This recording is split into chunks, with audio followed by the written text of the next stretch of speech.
നവീന സാങ്കേതിക വിദ്യകളും സ്ത്രീ ജീവിതവും എന്ന വിഷയത്തെ പറ്റിയുള്ള സംവാദമാണ് ആദ്യമായി ഇന്ന് ഇവിടെ ആരംഭിക്കുന്നത്. മാറിവരുന്നൊരു സാമൂഹിക സാംസ്കാരിക പശ്ചാത്തലത്തിൽ സ്ത്രീ ജീവിതങ്ങളെ കൃത്യമായി അടയാളപ്പെടുത്തേണ്ടതുണ്ട്.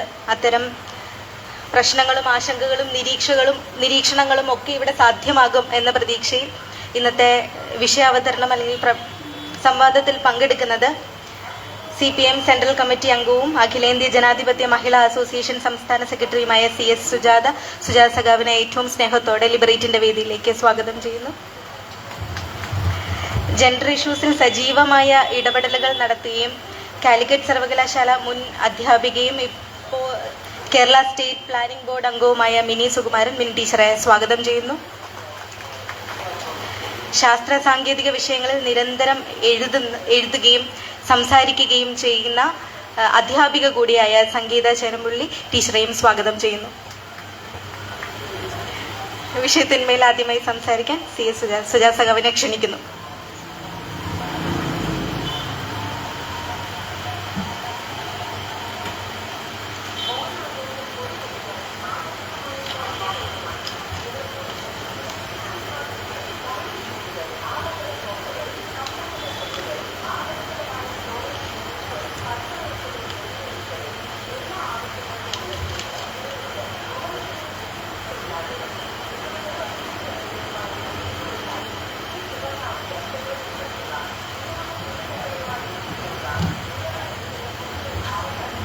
നവീന സാങ്കേതിക വിദ്യകളും സ്ത്രീകളും എന്ന വിഷയത്തെ അധികരിച്ചിട്ടുള്ള ഈ പ്രഭാഷണ പരിപാടിയിൽ പങ്കെടുത്തിട്ടുള്ള പ്രിയമുള്ള പ്ലാനിംഗ് ബോർഡ് അംഗം ശ്രീമതി മിനി സുകുമാർ, അതുപോലെ തന്നെ നമുക്കെല്ലാം വേണ്ടപ്പെട്ട എഴുത്തുകാരിയും അധ്യാപികയും ഒക്കെ ആയിട്ടുള്ള സംഗീത ചേനമ്പുള്ളി, സ്വരഞ്ജിത്ത് അടക്കം സദസ്സിൽ സന്നിഹിതരായിട്ടുള്ള സ്നേഹം നിറഞ്ഞ സഖാക്കളെ, സുഹൃത്തുക്കളെ,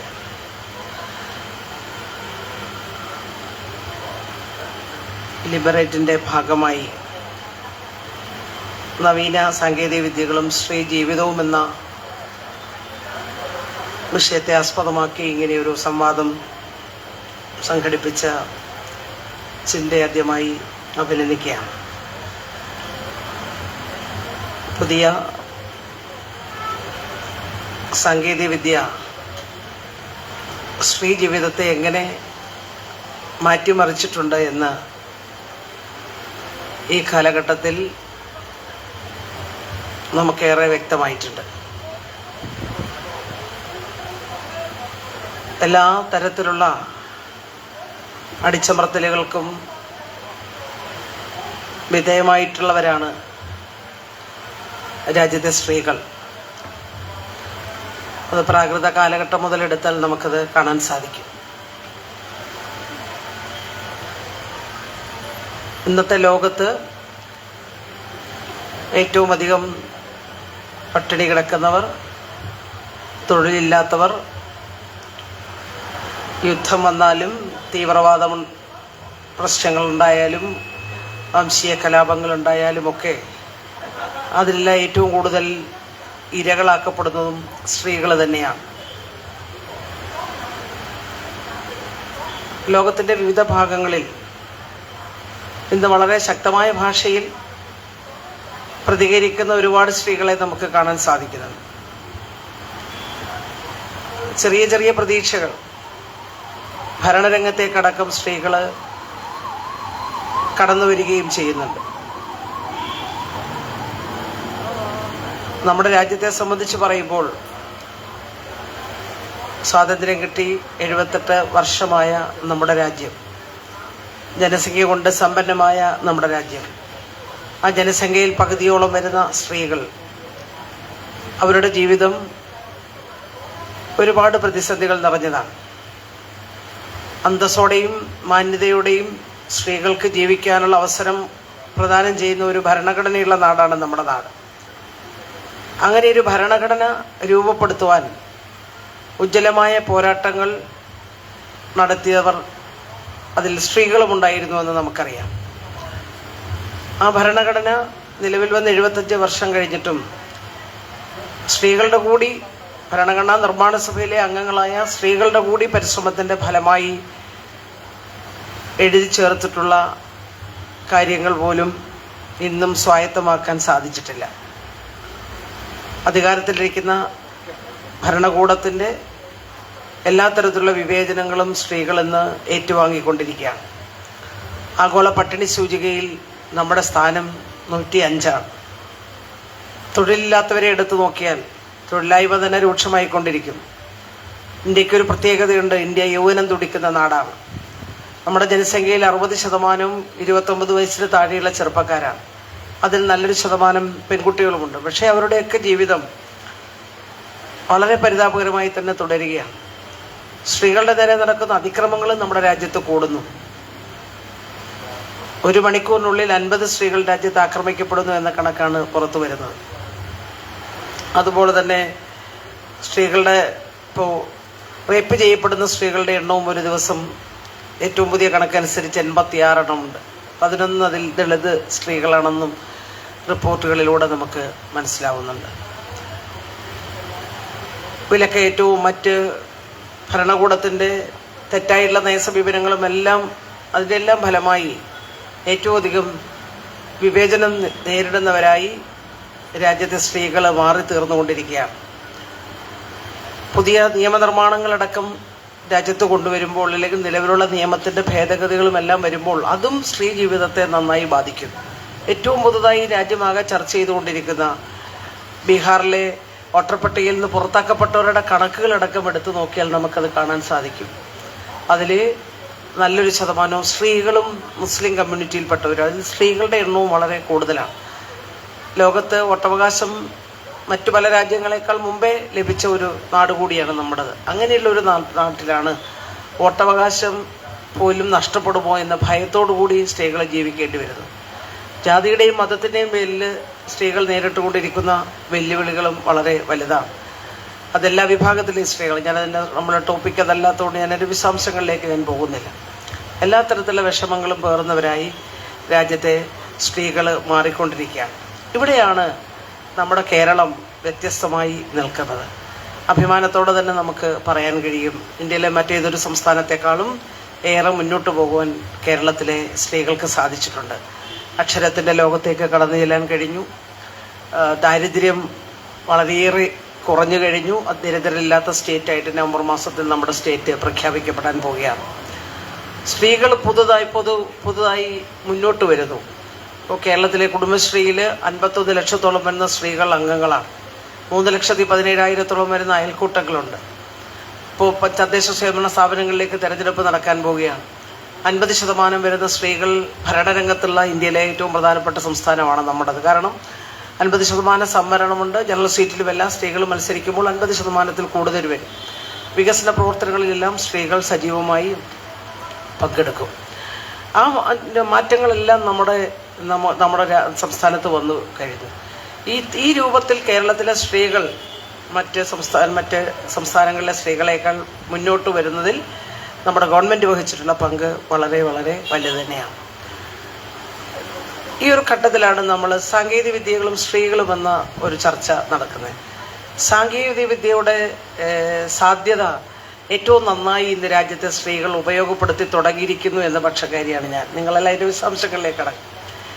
കാരണം പഴയതിൽ നിന്ന് എത്രയോ മാറാൻ സ്ത്രീകൾക്ക് സാധിച്ചിരിക്കുന്നു. നമ്മൾ സാധാരണ പറയും, ഇപ്പോൾ ഒക്ടോബർ സോഷ്യലിസ്റ്റ് വിപ്ലവത്തിന് ശേഷം ലെനിൻ്റെ നേതൃത്വത്തിലുള്ള ഗവൺമെൻറ് അധികാരത്തിൽ വന്നപ്പോൾ സ്ത്രീകളുടെ ജോലിഭാരത്തെ സംബന്ധിച്ച് വലിയ ചർച്ചകൾ നടന്നു, അല്ലേ? സ്ത്രീകൾക്ക് അടുക്കളയിൽ എത്രയോ മണിക്കൂറാണ് സ്ത്രീകൾ ചെലവഴിക്കുന്നത്. അപ്പോൾ സ്ത്രീകൾക്ക് വേണ്ടി സാമൂഹ്യ അടുക്കള വേണം, സ്ത്രീകൾക്ക് വേണ്ടി അലക്ക് യന്ത്രം വേണം. അതെല്ലാം അവിടെ യാഥാർത്ഥ്യമാകുകയുണ്ടായി. പതുക്കെ എല്ലാ രംഗത്തേക്കും സാങ്കേതിക വിദ്യയുടെ പുരോഗതിയുടെ ഫലമായി ഞാൻ അഭിമാനത്തോടെ പറയും, വോട്ടവകാശം മാത്രമല്ല ഭരണത്തിൽ പങ്കാളിത്തം വന്നു. ചന്ദ്രനിൽ പോകാനുള്ള അവസരവും ആദ്യമായി ലഭിച്ചത് സോവിയറ്റ് യൂണിയനിലെ സ്ത്രീക്കാണ്. അപ്പോൾ ശാസ്ത്ര സാങ്കേതിക വിദ്യയുടെ നേട്ടം പതുക്കെ ഇന്ന് ലഭ്യമായതിൻ്റെ ഒരു മെച്ചം രാജ്യത്തെ ലോകത്തെയും എല്ലാം സ്ത്രീകൾക്ക് ഉണ്ടായിക്കൊണ്ടിരിക്കുന്നു. അത് ഏതെല്ലാം തരത്തിലാണ് എന്നുള്ളതെല്ലാം ഇവരിവിടെ സൂചിപ്പിക്കും. അത് പ്രധാനമായി ഇപ്പോൾ നമ്മൾ പറയുമല്ലോ, ഒരു സ്മാർട്ട് ഫോൺ ഒരു സ്ത്രീ പരിചയമുള്ള ഒരു സ്ത്രീ, അത് ഉപയോഗിക്കാൻ അറിയാവുന്ന ഒരു സ്ത്രീയുടെ ലോകം വളരെ വേഗം വികസിച്ച് കഴിഞ്ഞിരിക്കുന്നു. അപ്പോൾ ഞാൻ ഈ ഫോണിൻ്റെയൊക്കെ ഉപയോഗം തുടങ്ങിയ ഘട്ടത്തിൽ എനിക്കൊക്കെ ആണെങ്കിൽ ഞാനത് ആദ്യമൊന്നും പഠിക്കാൻ ശ്രമിച്ചതേ ഇല്ലായിരുന്നു. കാരണം എനിക്കറിയേയില്ല. ഇപ്പോഴും അതിൻ്റെ ഇവിടെ ഇരിക്കുന്നവർ നിങ്ങളൊന്ന് കൈകാര്യം ചെയ്യുന്ന പോലെ എനിക്കറിയില്ല. അപ്പോൾ ഞാൻ SFI പ്രവർത്തകയായിരുന്ന കാലം മുതൽ താമസിക്കുന്നത് ആലപ്പുഴയിലെ ശാന്തകുമാരി ടീച്ചറിൻ്റെ റാവു സാറിൻ്റെയും വീട്ടിലായിരുന്നു. അപ്പോൾ ശാന്തകുമാരി ടീച്ചർ എന്ന് പറയുന്നത് ഏത് കാര്യം നാട്ടിലിറങ്ങിയാലും ആദ്യം അതിനെ പരിചയപ്പെടുന്ന ആളാണ്. സരിതയുടെ അമ്മ എനിക്കറിയാം, ആദ്യം പരിചയപ്പെടും. ഏത് നല്ല സിനിമ വന്നാലും ടീച്ചർ ആദ്യം കാണും.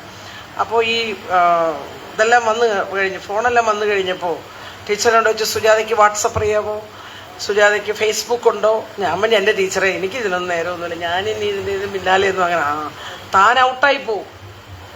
താനിത് പഠിച്ചില്ലെങ്കിൽ തന്നെ ഒന്നിനും കൊള്ളരുതാത്ത ആളായി ഈ സമൂഹം വിലയിരുത്തും. താൻ ഈ ടെക്നോളജിയുടെ അനന്തമായ സാധ്യത ഉപയോഗപ്പെടുത്താൻ തന്നെ പോലെയുള്ള പൊതുപ്രവർത്തകർ തയ്യാറായില്ലെങ്കിൽ താൻ ഒരു ബിഗ് സീറോ ആയിരിക്കും. എന്നിട്ട് ഒരു ദിവസം പറഞ്ഞ് താൻ വാ, എന്നിട്ട് അവരെ എൻ്റെ ഈ ഫോണിൽ ഞാൻ എങ്ങനെ ഇത് ഉപയോഗിക്കണമെന്നൊക്കെ എനിക്ക് പഠിപ്പിച്ചു തരികയാണ്, ഓരോന്നും പറഞ്ഞിട്ട്. അന്ന് ടീച്ചർക്ക് 80 വയസ്സുണ്ട്. അപ്പോൾ ഈ 80 വയസ്സുള്ള ടീച്ചറാണ് എന്നെ ഇതാദ്യമായി ശരിയായി അത് പഠിപ്പിക്കാൻ ആദ്യമായിട്ട് മുന്നോട്ട് വന്നത്. അപ്പോൾ ഞാൻ പറയുമായിരുന്നു എങ്ങനെയാണ് സ്ത്രീകൾ ഇത് സ്വായത്തമാക്കാൻ തുടങ്ങിയെന്ന്.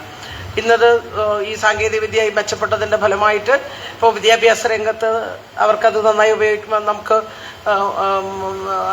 വിദ്യാഭ്യാസ മേഖലയിൽ മുന്നേറാൻ അവസരം ലഭിക്കുന്നു. അതുപോലെ തന്നെ പുതിയ തൊഴിലവസരങ്ങൾ സൃഷ്ടിക്കാൻ അവസരം ലഭിക്കുന്നു, അല്ലേ? ഇന്നിപ്പോൾ ഒരു സ്ത്രീക്ക് യാത്ര പോകണമെങ്കിൽ ഒരു പ്രശ്നവുമില്ല. അപ്പം ഞാനൊരു ഗ്രാമത്തിൽ താമസിക്കുന്ന ആളാണ്. ഇപ്പം എൻ്റെ വീടിൻ്റെ ചുറ്റുവട്ടത്തുള്ള സ്ത്രീകൾക്കെല്ലാം കൃത്യമായിട്ട് അറിയാം. അവരിപ്പോൾ ഏതെങ്കിലും ഒരു വിദേശ രാജ്യത്ത് പോകണമെങ്കിൽ കൃത്യമായി അവരവരുടെ ഫോണിലൂടെ അതെല്ലാം ചെയ്യുന്നു. അവരതിനുള്ള സ്ഥലവും അതിനെല്ലാം ട്രാവൽ പ്ലാനും അവർക്കതിനകത്തിൽ ചെയ്തു വെക്കാൻ കഴിയുന്നു. അപ്പോൾ അതിൽ ഈ സാധ്യതയെല്ലാം നന്നായി സ്ത്രീകൾ ഉപയോഗപ്പെടുത്താൻ തുടങ്ങിയിരിക്കുന്നു. അതുപോലെ തന്നെ പുതിയ പുതിയ സാധനങ്ങൾ അവർക്ക് ലോകത്ത് എങ്ങനെയും നന്നായി ജീവിക്കാൻ പറ്റുന്നു. അപ്പോൾ വളരെ പ്രയാസകരമായ സാഹചര്യത്തിലൂടെ വന്ന ഒരുപാട് സഹോദരിമാരെ എനിക്കറിയാം.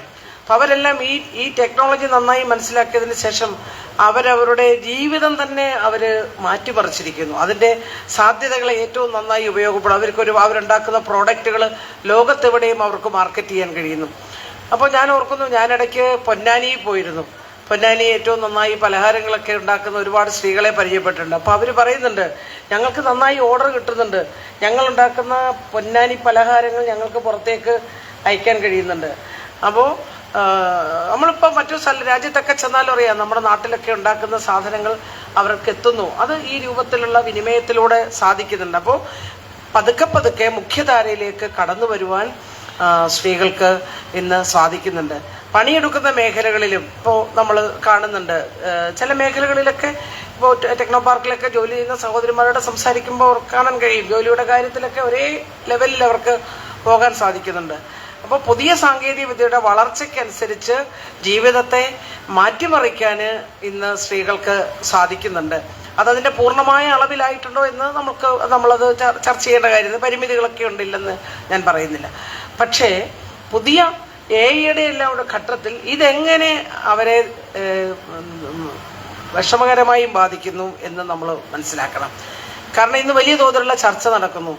കാരണം കിട്ടിക്കൊണ്ടിരിക്കുന്ന തൊഴിലവസരങ്ങൾ സ്ത്രീകൾക്ക് നഷ്ടമാകുമോ, മറ്റു രൂപത്തിൽ അത് പ്രയാസം ഉണ്ടാക്കുമോ, അത്തരത്തിലുള്ള വലിയ ചർച്ചകൾ നാട്ടിൽ നടന്നുകൊണ്ടിരിക്കുകയാണ്.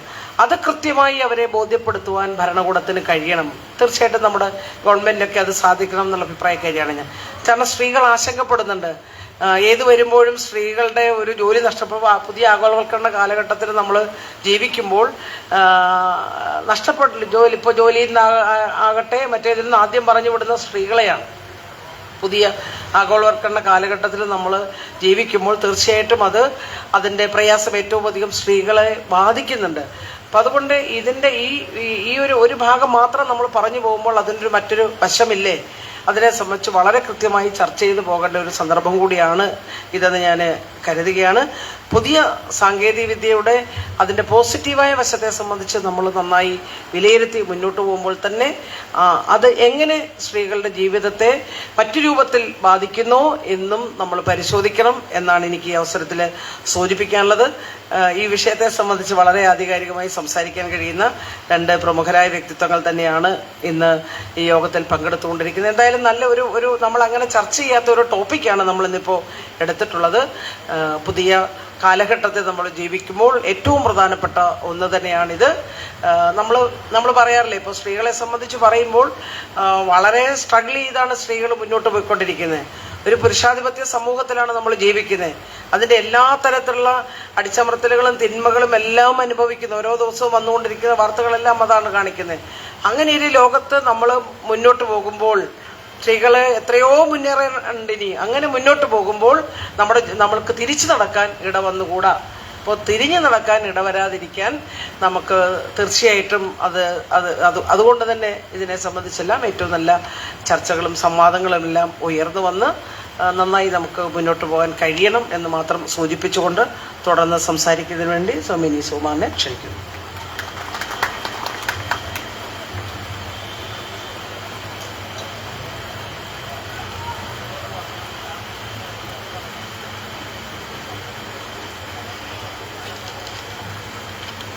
പ്രിയപ്പെട്ട സുജാത, പ്രിയപ്പെട്ട സംഗീത, ഇവിടെ ഈ സെഷനിൽ കേൾക്കാനായി വന്നിട്ടുള്ള പ്രിയപ്പെട്ട സുഹൃത്തുക്കളെ, നവീന സാങ്കേതികവിദ്യയും സ്ത്രീകളും എന്നുള്ള നമ്മുടെ ഈ ഇന്നത്തെ ചർച്ചാ വിഷയത്തിന് വളരെ നല്ലൊരു ആമുഖമാണ് സുജാത പറഞ്ഞു കഴിഞ്ഞത്.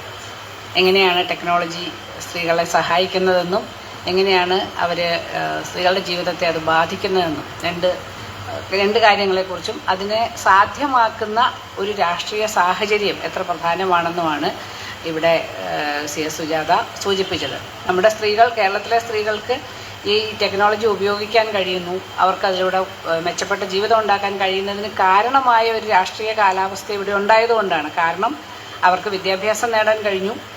ആ വിദ്യാഭ്യാസത്തിലൂടെ അവർക്ക് ലോകത്തിൻ്റെ വിവിധ സ്ഥലങ്ങളുമായിട്ടുള്ള ബന്ധം സ്ഥാപിക്കാനുള്ളൊരു കഴിവ്, ഒരു ശേഷി അവർക്കുണ്ടായി.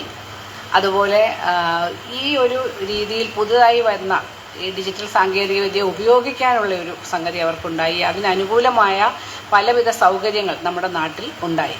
അപ്പം പൊതുവിൽ സമൂഹത്തിനും നമ്മുടെ രാഷ്ട്രീയത്തിലും ഉണ്ടായ ദീർഘകാല നിക്ഷേപങ്ങൾ, ആരോഗ്യത്തിലും മറ്റു കാര്യങ്ങളിലുമൊക്കെ നമ്മൾ നടത്തിയ ദീർഘകാല നിക്ഷേപങ്ങളായ സാമൂഹ്യ ഇടപെടലുകൾ വളർത്തിയ ശേഷികളുടെ ഒരു ലോകത്ത് നിന്നുകൊണ്ട് കേരളത്തിലെ സ്ത്രീകൾക്ക് വളരെ പെട്ടെന്ന് ഇതിലേക്ക് വരാൻ കഴിഞ്ഞു. അപ്പോൾ എല്ലായിടത്തും ചർച്ച ചെയ്യപ്പെടുന്ന ഈ ഡിജിറ്റൽ ഡിവൈഡിനെ ഒരു വലിയൊരു പരിധിയിൽ അതില്ലാതെ തന്നെ അതിലേക്ക് വരാൻ കേരളത്തിലെ സ്ത്രീകൾക്ക് കഴിഞ്ഞത് അതുകൊണ്ടാണ്. അപ്പോൾ ഞാനത് പറയാൻ കാരണം സുജാത അവിടെ വെച്ച ഒരു പ്രധാനപ്പെട്ട സംഗതി അതാണ്. സാങ്കേതികവിദ്യ ആയാലും അത് സാങ്കേതികവിദ്യ മനുഷ്യജീവിതത്തെ ബാധിക്കുന്ന രീതിയിൽ ബാധിക്കുന്നതിൽ അത് നിലനിൽക്കുന്ന സമൂഹവും അവിടെ മുന്നിൽ നിൽക്കുന്ന അതിനെ സാധ്യമാക്കുന്ന രാഷ്ട്രീയവും വളരെ പ്രധാനമാണ്. ഇത് നമ്മളെക്കാൾ അധികം സമ്പത്തും അല്ലെങ്കിൽ ആഭ്യന്തര വരുമാനവും എല്ലാമുള്ള പല സംസ്ഥാനങ്ങളിലും അവിടുത്തെ സ്ത്രീകൾക്ക് ഈ ഒരു ഡിജിറ്റൽ ഡിവൈഡിൽ ഇപ്പോഴും കഴിയേണ്ടി വരുന്നത്, അത് ഉപയോഗിക്കാൻ സാധ്യമാകാത്തത് ഈ ഒരു രാഷ്ട്രീയ കാലാവസ്ഥ അവിടെ ഇല്ലാത്തത് കൊണ്ടുകൂടിയാണ്. അപ്പോൾ എല്ലാ കാലത്തും സ്ത്രീകളും സാങ്കേതിക വിദ്യയുമായിട്ടുള്ള ബന്ധത്തെക്കുറിച്ചുള്ള ചർച്ചകളിലെല്ലാം തന്നെ അത് സാധ്യമാക്കുന്ന അല്ലെങ്കിൽ അതിനെ വിഘാതം സൃഷ്ടിക്കുന്ന, അതിന് പ്രശ്നങ്ങൾ ഉണ്ടാക്കുന്ന ആ സോഷ്യോ ഇക്കണോമിക് പൊളിറ്റിക്കൽ ആയിട്ടുള്ള ഒരു രാഷ്ട്രീയം വളരെ പ്രധാനമാണ്. അതില്ലാതെ നമുക്ക് ഈ ഒരു ചർച്ച പൂർണ്ണമാകില്ല. ഓക്കെ, സ്ത്രീകളും സാങ്കേതിക വിദ്യകളുമായിട്ടുള്ള ചർച്ചകളിലെല്ലാം തന്നെ വളരെ ഞാനതിനെ ഒന്ന് സമ്മപ്പ് ചെയ്ത് പറയാമെന്നാണ് വിചാരിച്ചത്. എന്തൊക്കെയാണ് ഈ ഒരു മണ്ഡലത്തിൽ നടക്കുന്ന വളരെ കൺസെപ്ച്വലായി ആശയപരമായി നടക്കുന്ന കാര്യങ്ങൾ എന്നുള്ളതാണ്. പരമ്പരാഗതമായി നമ്മളെപ്പോഴും കാലാകാലങ്ങളായി കേൾക്കുന്ന ഒരു സംഗതിയാണ് സ്ത്രീകൾക്ക് സാങ്കേതിക വിദ്യയോട് ഭയങ്കര അകൽച്ചയാണ്, അല്ലെങ്കിൽ സ്ത്രീകൾക്ക് പല രീതിയിൽ സ്ത്രീകൾ അതിലേക്ക് എത്താൻ ഉള്ള പ്രയാസം നേരിടുന്നു. നിലനിൽക്കുന്ന സാങ്കേതിക വിദ്യകളായാലും ശാസ്ത്രത്തിൻ്റെ വികാസമാണെങ്കിലും പല രീതിയിൽ സ്ത്രീകൾക്ക് പ്രതികൂലമായി പ്രവർത്തിക്കുന്നു. ഇതെല്ലാം കുറേ കാര്യങ്ങൾ നമ്മുടെ മുൻവിധികളും കുറേ കാര്യങ്ങൾ നമ്മുടെ സമൂഹത്തിൽ നിൽക്കുന്ന പ്രയോഗ രീതികളുടെ ഭാഗവുമാണ്. പൊതുവിൽ കൂടുതൽ സംഗീതം അതിനെക്കുറിച്ച് പറയും. ശാസ്ത്ര ഗവേഷണത്തിലും ശാസ്ത്രത്തിൻ്റെ പ്രയോഗ രീതികളിലുമൊക്കെ ഏർപ്പെടുന്ന സ്ത്രീകൾ, അതിനെ മുന്നോട്ട് നയിക്കുന്ന സ്ത്രീകൾ നേരിടുന്ന ഒരുപാട് തരം ഇത്തരം മുൻവിധികളുണ്ട്. സാങ്കേതിക വിദ്യയുടെ കാര്യത്തിലും അത് വളരെ പ്രധാനമാണ്. ലോകത്തിലാകമാനം നടന്ന സ്ത്രീ മുന്നേറ്റങ്ങളുടെ ഒരു ചരിത്രം നോക്കിയാൽ അവിടെയെല്ലാം സാങ്കേതിക വിദ്യയെക്കുറിച്ചുള്ള ചർച്ചകൾ വളരെ സജീവമായി നടന്നിട്ടുണ്ട്. പല രീതിയിൽ ഇന്ന് നമ്മൾ കാണുന്ന പല രീതിയിലുള്ള സാങ്കേതിക വിദ്യകൾ വികസിക്കുന്നതിന് മുമ്പ് തന്നെ മറ്റ് പല രീതിയിൽ ഈ ഒരു സംഗതി വളരെ പ്രധാനമായും ചർച്ച ചെയ്യപ്പെട്ടിട്ടുണ്ട്. സ്ത്രീകളുടെ അധ്വാനത്തെ ലഘൂകരിക്കുന്ന കാര്യങ്ങളിലാണ്. മറ്റൊന്ന് സ്ത്രീകളുടെ പ്രത്യുൽപാദന ആരോഗ്യവുമായി ബന്ധപ്പെട്ട ഗർഭനിരോധന മാർഗങ്ങളുമായി ബന്ധപ്പെട്ട് ഛിദ്രവുമായി ബന്ധപ്പെട്ട് നടത്തേണ്ടുന്ന പലവിധ ഇടപെടലുകളുടെ ഭാഗമായിട്ട് സ്ത്രീകളുടെ ശരീരത്തിന്മേലുള്ള അവകാശം സ്ത്രീകൾക്കാണ് എന്ന് നിർണയിക്കുന്നതിൽ, അതിനുവേണ്ടി നടന്ന സമരങ്ങളിൽ, അതിനുവേണ്ടി നടന്ന പ്രവർത്തനങ്ങളിലെല്ലാം തന്നെ അന്നത്തെ ഒരു പ്രധാനപ്പെട്ട ഒരു ചർച്ച അതിന് അനുകൂലമായ സാങ്കേതിക വിദ്യകൾ, ഏറ്റവും സുരക്ഷിതമായ സാങ്കേതിക മാർഗങ്ങൾ, ഇതൊക്കെ എങ്ങനെ കൊണ്ടുവരാൻ സാധിക്കും എന്നതിനെക്കുറിച്ചായിരുന്നു. അതുപോലെ തന്നെ കമ്പോളത്തിൽ നിലനിൽക്കുന്ന മുൻകൈയുള്ള സാങ്കേതിക വിദ്യകളുടെയും അതിനെ അടിസ്ഥാനപ്പെടുത്തി നടക്കുന്ന പലതരത്തിലുള്ള ഉൽപ്പാദന രീതികളും സ്ത്രീയുടെ ജീവിതത്തെ വളരെ കാര്യമായി തന്നെ ബാധിച്ചിട്ടുണ്ട്. അപ്പോൾ ഓരോ സമൂഹത്തിലും ശാസ്ത്രവും സാങ്കേതിക വിദ്യയുമായി ബന്ധപ്പെട്ട് നിൽക്കുന്ന അതിൻ്റെ പ്രയോഗങ്ങൾ, അവിടെ നിലനിൽക്കുന്ന രീതികൾ, ഈ ഗവേഷണങ്ങൾക്കും അതിൻ്റെ മുന്നോട്ടുള്ള അതിൻ്റെ വികാസത്തിനും അടിസ്ഥാനമായിട്ടുള്ള രീതിശാസ്ത്രങ്ങൾ, ഇതെല്ലാം തന്നെ വളരെ ജെൻഡേർഡായി സ്ത്രീകൾക്കും പുരുഷന്മാർക്കും വ്യത്യസ്തമായ രീതിയിൽ തന്നെ ലഭ്യമാകുന്ന രീതിയിൽ തന്നെയാണ് എല്ലാ കാലത്തും ഉണ്ടായിട്ടുള്ളത്. അപ്പോൾ സ്ത്രീകളുടെ ആരോഗ്യത്തിനും സ്ത്രീകളുടെ ഒരു ശാരീരികമായ പലതരം ആരോഗ്യ അവസ്ഥകൾക്കും ആവശ്യമുള്ള ഗവേഷണങ്ങളെക്കാൾ അധിക മുൻതൂക്കം പലപ്പോഴും ലഭിക്കുന്നത് മറ്റു പല രീതിയിലുള്ള ഗവേഷണങ്ങൾക്കാണ്. അതിൽ ഗവേഷണത്തിനുള്ളിൽ നടക്കുന്ന പല തരത്തിലുള്ള ചർച്ചകളും ഇത് പ്രധാനമാണ്. അപ്പോൾ ഒരു സയൻസ് ആൻഡ് ടെക്നോളജിയുമായി ബന്ധപ്പെട്ട് നടന്നിട്ടുള്ള ഒരു ഫെമിനിസ്റ്റ് റിസർച്ച് എന്ന് പറയുന്നത് വളരെ വിസ്തൃതമായ നിലയിൽ നടന്നിട്ടുണ്ട്. വളരെ ഡെവലപ്ഡായ രീതിയിൽ അത് നടന്നിട്ടുണ്ട്. അത് പല രീതിയിലുള്ള ടെക്നോളജികളുമായും അതിൻ്റെ വികാസവുമായി നടന്നിട്ടുണ്ട്. അതുപോലെ തന്നെ ഓരോ കാലഘട്ടത്തിലും ഓരോ സമൂഹത്തിലെ അല്ലെങ്കിൽ ഓരോ രാജ്യങ്ങളുടെയും പോളിസി തീരുമാനിക്കുന്നതിൽ അതിൽ ഏതു തരം ശാസ്ത്ര സാങ്കേതിക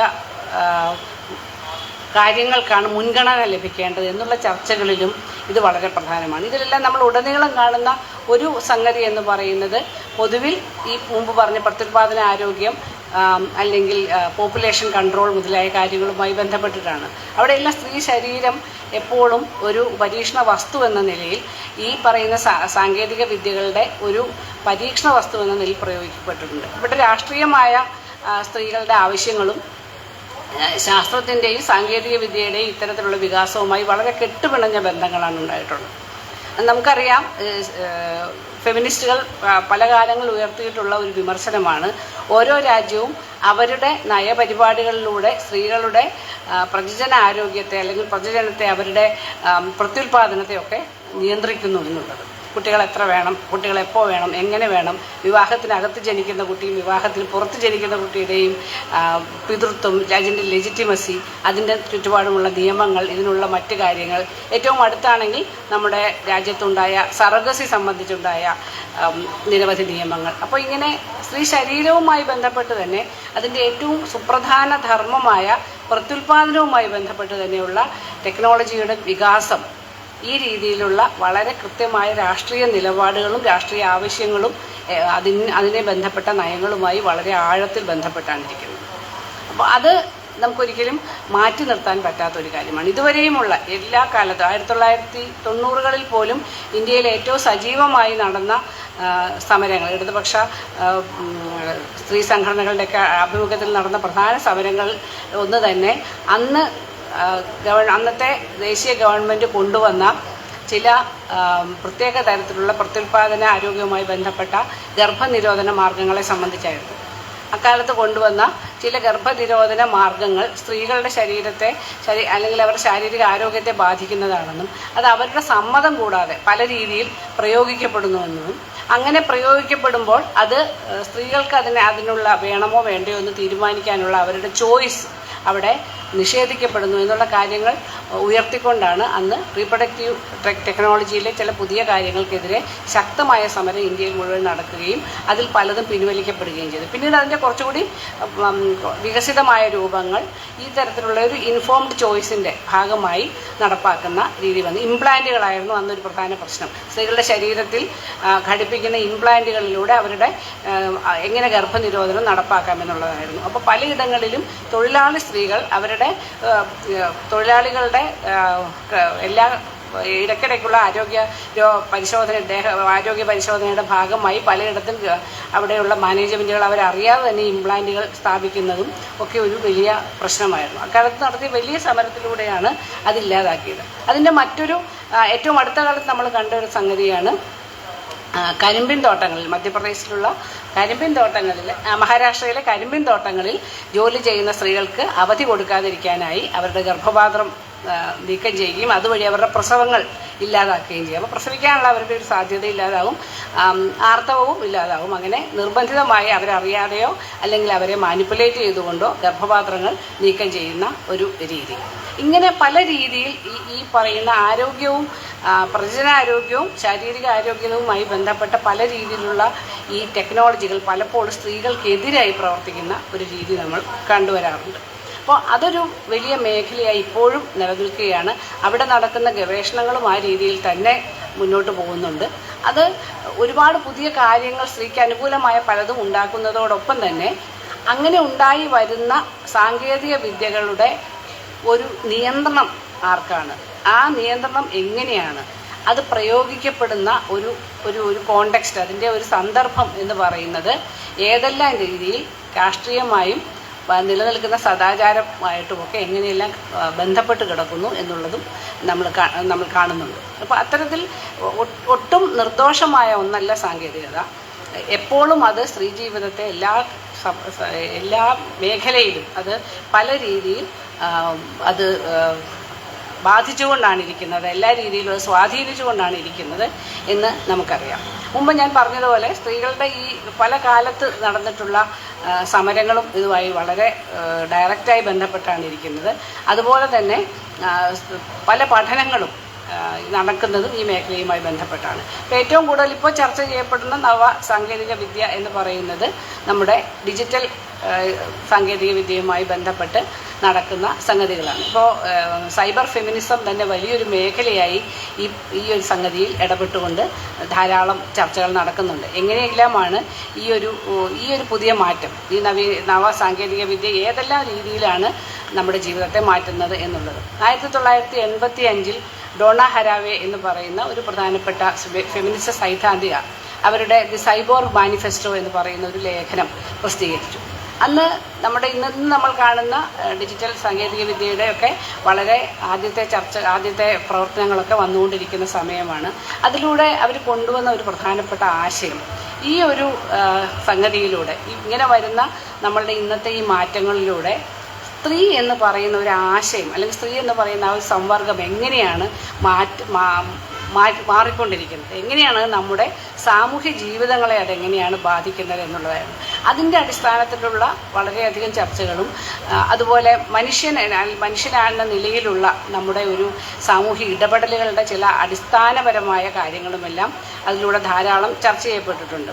ഡോണ ഹരാവേ പറയുന്ന ഒരു സംഗതി, സൈബോർഗ് എന്ന് പറയുന്ന ഒരു സങ്കല്പനത്തിലൂടെ ഒരു വ്യക്തി എന്ന് പറയുന്ന ആളുടെ ഒരു അസ്തിത്വം അല്ലെങ്കിൽ അതിൻ്റെ ഒരു സത്ത എന്താണ് എന്നുള്ളതിനെക്കുറിച്ചാണ്. ഈ സൈബർ ലോകത്ത് അതിൻ്റെ ഒരു സത്ത എന്താണ്, അതിൽ സ്ത്രീ പുരുഷൻ എന്ന് പറയുന്ന സത്തയ്ക്ക് പലപ്പോഴും ഒരു വലിയ അർത്ഥമില്ലാതാവുന്നു. അങ്ങനെ ട്രഡീഷണലായിട്ടുള്ള സാമ്പ്രദായികമായിട്ടുള്ള പല അതിർവരമ്പുകളും ഇല്ലാതാകുന്ന ഒരു സങ്കല്പമായി മനുഷ്യർ മാറുന്നു. സാമ്പ്രദായികമായ പല അതിർവരമ്പുകളും എന്ന് പറയുന്നത് കഴിഞ്ഞ ദിവസം TV മധു കൂടെ സംസാരിച്ചപ്പോൾ പറഞ്ഞതുപോലെ മനുഷ്യനും മൃഗവും എന്ന തലത്തിലുള്ള ഇതാവാം. അത് തമ്മിലുള്ള അതിർവരമ്പുകൾ എന്താണ്?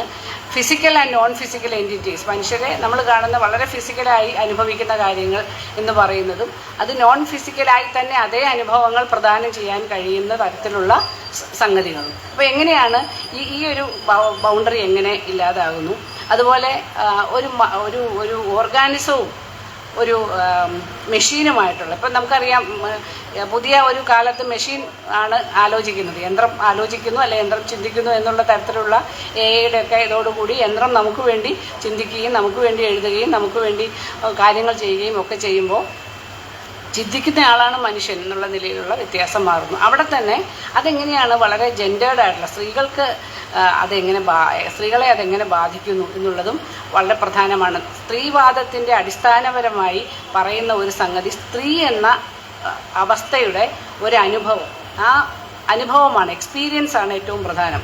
ആ എക്സ്പീരിയൻഷ്യലായ സംഗതിയിൽ നിന്നാണ് സ്ത്രീവാദത്തിൻ്റെ പ്രധാനപ്പെട്ട എല്ലാ ന്യായങ്ങളും അല്ലെങ്കിൽ എല്ലാ സംഗതികളും നമ്മൾ പണിതുകൊണ്ട് വരുന്നത്. അങ്ങനെ കൊണ്ടുവരുന്ന ഒരു ഇതിൽ സ്ത്രീ എന്ന് പറയുന്ന ഒരു യൂണിവേഴ്സലായിട്ടുള്ള എല്ലാവർക്കും ബാധകമായ ഒരു സത്ത എന്നുള്ളത് അല്ലാതെ തന്നെ രാഷ്ട്രീയപരമായി തന്നെ അത് ചോദ്യം ചെയ്ത് കഴിഞ്ഞതാണ്. എല്ലാ സ്ത്രീകളും അവർ ജീവിക്കുന്ന പല സാമൂഹ്യ അവസ്ഥകളിൽ നിന്ന് അവസ്ഥകളാൽ വ്യത്യസ്തരാണ് എന്നുള്ളത് നമുക്കറിയാം. സമാനമായ ജീവിതം അനുഭവങ്ങൾ ഉള്ളപ്പോഴും വ്യത്യസ്തതകളും അവർക്ക് പ്രധാനമാണ്. അപ്പോൾ ഇങ്ങനെ ഉള്ള ഒരവസ്ഥയിൽ ഈ വ്യത്യസ്തതകളും കൂടെ കലർന്നു കിടക്കുന്ന ഒരു ലോകത്തിനകത്ത് മനുഷ്യനും ഈ പറയുന്ന ഓർഗാനിസവും മെഷീനുമായിട്ടുള്ള ഒരു സംഗതി ഇല്ലാതാവുന്ന ഒരു ലോകത്ത് സ്ത്രീയുടെ അനുഭവങ്ങൾക്ക് എവിടെയാണ് സ്ഥാനം? സ്ത്രീയുടെ അനുഭവങ്ങൾ എങ്ങനെ നിർണ്ണയിക്കപ്പെടുന്നു? അപ്പോൾ ഈ ഒരു വലിയ സാങ്കേതിക വിദ്യയിൽ വരുന്ന വലിയൊരു മാറ്റത്തിൽ ഇത്തരം ബൗണ്ടറീസ്, ഇത്തരത്തിലുള്ള പല സംഗതികളും അതിർവരമ്പുകളും അല്ലെങ്കിൽ അതിർത്തി രേഖകളും മാഞ്ഞു പോകുന്ന ഒരു സമയത്ത് അല്ലെങ്കിൽ സ്ഥലത്ത് സ്ത്രീ എന്ന് പറയുന്ന ഒരു ആശയത്തെ അല്ലെങ്കിൽ സ്ത്രീ എന്ന് പറയുന്ന ഒരു അവസ്ഥയെ മുൻനിർത്തിക്കൊണ്ട് എങ്ങനെ സംസാരിക്കാൻ അല്ലെങ്കിൽ എങ്ങനെ നമുക്ക് മുന്നോട്ട് പോകാൻ കഴിയും എന്നുള്ളതാണ് ഇന്ന് ഏറ്റവും വലിയ ഒരു സംഗതി. അതിൽ എല്ലാ തരത്തിലും സ്ത്രീയുടെ സെക്ഷുവാലിറ്റി ആവാം, അല്ലെങ്കിൽ സ്ത്രീയുടെ സാമ്പത്തികമായ അവളുടെ അവകാശങ്ങളെക്കുറിച്ചാവാം, മറ്റ് പല രീതിയിൽ തന്നെ ഈ ഓരോ ആശയങ്ങളുമായി ഇത് വളരെ സവിശേഷമായ രീതിയിൽ തന്നെ ബന്ധപ്പെട്ടാണ് ഇരിക്കുന്നത്. അപ്പോൾ ഈ ഒരു തരത്തിൽ ഒരു മോഡേൺ ടെക്നോളജി ഇന്നത്തെ ലോകത്ത് 1985 പ്രസിദ്ധീകരിക്കപ്പെട്ട ലേഖനമാണെങ്കിലും അന്ന് തന്നെ അവർ പറയുന്നുണ്ട് ഇന്നത്തെ ലോകത്ത് ഏറ്റവും പ്രധാനമായി വരാൻ പോകുന്ന മാറ്റം എന്ന് പറയുന്നത് കമ്മ്യൂണിക്കേഷൻ ടെക്നോളജികളിലും ബയോടെക്നോളജിയിലും വരുന്ന മാറ്റത്തിലൂടെ അത് നിർമ്മിക്കുന്ന പുതിയ തരം ആയുധങ്ങളല്ല, അത് നിർമ്മിക്കുന്ന പുതിയ തരം ഉപകരണങ്ങൾ എങ്ങനെയായിരിക്കും നമ്മളെ തന്നെ മനുഷ്യരെന്ന നിലയിൽ നമ്മളെ എങ്ങനെ മാറ്റുന്നു, സ്ത്രീ എന്ന അവസ്ഥയെ അതെങ്ങനെയെല്ലാം മാറ്റുന്നു, അതെങ്ങനെ മാർക്കറ്റിനെ സ്വാധീനിക്കുന്നു, അതെങ്ങനെ മറ്റ് കാര്യങ്ങളിലേക്ക് ഉള്ള മാറ്റങ്ങൾക്കത് മാർക്കറ്റ് പോലെ തന്നെ മറ്റ് പ്രധാനപ്പെട്ട പല സംഗതികളെയും അതെങ്ങനെ സ്വാധീനിക്കുന്നു എന്നുള്ളത് വളരെ പ്രധാനമാണ്. ഇന്നത്തെ ഒരു സാഹചര്യത്തിൽ തൊഴിലാളികൾ മൊത്തത്തിലും തൊഴിലാളികൾ എന്ന നിലയിൽ ഏറ്റവും കൂടുതൽ അനുഭവിക്കുന്ന ഒരു പ്രധാന പ്രശ്നം എല്ലാ തരം തൊഴിലുകളും ഇൻഫോർമൽ തൊഴിലുകളായി മാറുന്നു. തൊഴിലിൻ്റെ ഒരു ലോകം തന്നെ ഒരു ഇൻഫോർമലൈസേഷൻ്റെ രീതിയിലേക്ക് മാറുകയാണ്. ഒന്നിനും ഒരു കൃത്യമായ സമയക്രമമോ അങ്ങനെയൊന്നുമില്ല. അതുപോലെ തന്നെ തൊഴിലിടം എന്ന് പറയുന്നതും ഈ ഒരു ഡിജിറ്റൽ അല്ലെങ്കിൽ ഈ ഒരു സൈബർ കാലഘട്ടത്തിൽ തൊഴിലിടം എന്ന് പറയുന്ന ഒരു പ്രത്യേക സ്ഥലം മാത്രമല്ല, അത് പല രീതിയിൽ അത് വ്യാപിച്ച് നമ്മുടെ വീട്ടിനകത്തേക്കൊക്കെ വ്യാപിച്ച് കിടക്കുകയാണ്. ഇപ്പോൾ ഏറ്റവും അടുത്ത ഒരു ഉദാഹരണം നമ്മൾ പറഞ്ഞാൽ ഈ കോവിഡ് കാലം വന്നതോടുകൂടി നമ്മുടെ തൊഴിലിടങ്ങൾ എന്ന് പറയുന്നത് പല തൊഴിലുകളെ സംബന്ധിച്ചും അത് എക്സ്റ്റെൻഡായി അത് വളരെ നീങ്ങി വീട്ടിനകത്തേക്ക് കൂടി വന്നു കഴിഞ്ഞു. അപ്പോൾ വർക്ക് ഫ്രം ഹോം അല്ല വർക്ക് അറ്റ് ഹോം ആയിട്ടാണെങ്കിലും അതല്ല ഓഫീസിൽ ചെയ്യുന്ന ജോലികളുടെ ബാക്കിയായിട്ടാണെങ്കിലും ഇതെല്ലാം വീടുകളിലേക്ക് വരുമ്പോൾ ആ ബാക്കി അവിടെ വരുന്ന ആ സമയം ഏറ്റവും കൂടുതൽ പ്രതികൂലമായി ബാധിക്കുന്നത് സ്ത്രീകളെയാണ്. കാരണം ഇതെല്ലാം മാറ്റം വരുമ്പോഴും ഈ ഡോണ ഹാരവേ പറയുന്നത് പോലെയുള്ള ഈ മാറ്റങ്ങളെല്ലാം ബൗണ്ടറികളെല്ലാം മാറുമ്പോഴും ഇതുവരെ മാറാത്ത ചില ബൗണ്ടറികൾ നമ്മുടെ ജീവിതത്തിൽ നിൽക്കുന്നു. അത് വീട്ടിനകത്ത് നടക്കുന്ന ഗാർഹികമായ പല ജോലികളുമായി ബന്ധപ്പെട്ടിട്ട് അല്ലെങ്കിൽ വീട്ടിനകത്തെ പരിചരണങ്ങളുമായി ബന്ധപ്പെട്ട് കുട്ടികളുടെ പരിചരണം, മുതിർന്നവരുടെ പരിചരണം, വീട്ടിനുള്ളിലെ ഭക്ഷണം, വീടിൻ്റെ വൃത്തി, വീട്ടിലെ മറ്റു കാര്യങ്ങൾ, അങ്ങനെ കെയർ റിലേറ്റഡ് ആയിട്ടുള്ള നിരവധി കാര്യങ്ങൾ. അവിടുത്തെ ബൗണ്ടറി ഇതുവരെയും മാറിയിട്ടില്ല. അത് പഴയ പോലെ തന്നെ അതേപടി നിലനിൽക്കുന്നു. അങ്ങനെ നിലനിൽക്കുന്ന ആ സ്ഥലത്തേക്കാണ് നമ്മുടെ ഈ തൊഴിലിടം കയറി വരുന്നത്. തൊഴിലിടം കയറി വരുന്നു, മറ്റേ ലോകത്തിനൊരു മാറ്റവുമില്ല. അപ്പോൾ അവിടെ എന്താണൊരു വ്യത്യാസം? അതെന്ത് വലിയ ഒരു പ്രതികൂല അവസ്ഥയാണ് സ്ത്രീകളുടെ ജീവിതത്തിൽ ഉണ്ടാക്കിയിരിക്കുന്നത്. അപ്പോൾ സ്ത്രീയെ സംബന്ധിച്ച് വിവിധ തരത്തിൽ ഇപ്പോൾ പലപ്പോഴും നമ്മൾ കാണാറുള്ള ഒരു സംഗതി, ഇപ്പോൾ വർക്ക് അറ്റ് ഹോം ചെയ്യുന്ന പല സ്ത്രീകളും നമ്മുടെ പല കണക്കുകളും ഇപ്പോൾ അടുത്തടുത്ത് വന്ന പല റിപ്പോർട്ടുകളും കാണിക്കുന്നുണ്ട്. പലർക്കും തിരിച്ച് ഓഫീസിലേക്ക് പോകാൻ മടിയാണ്.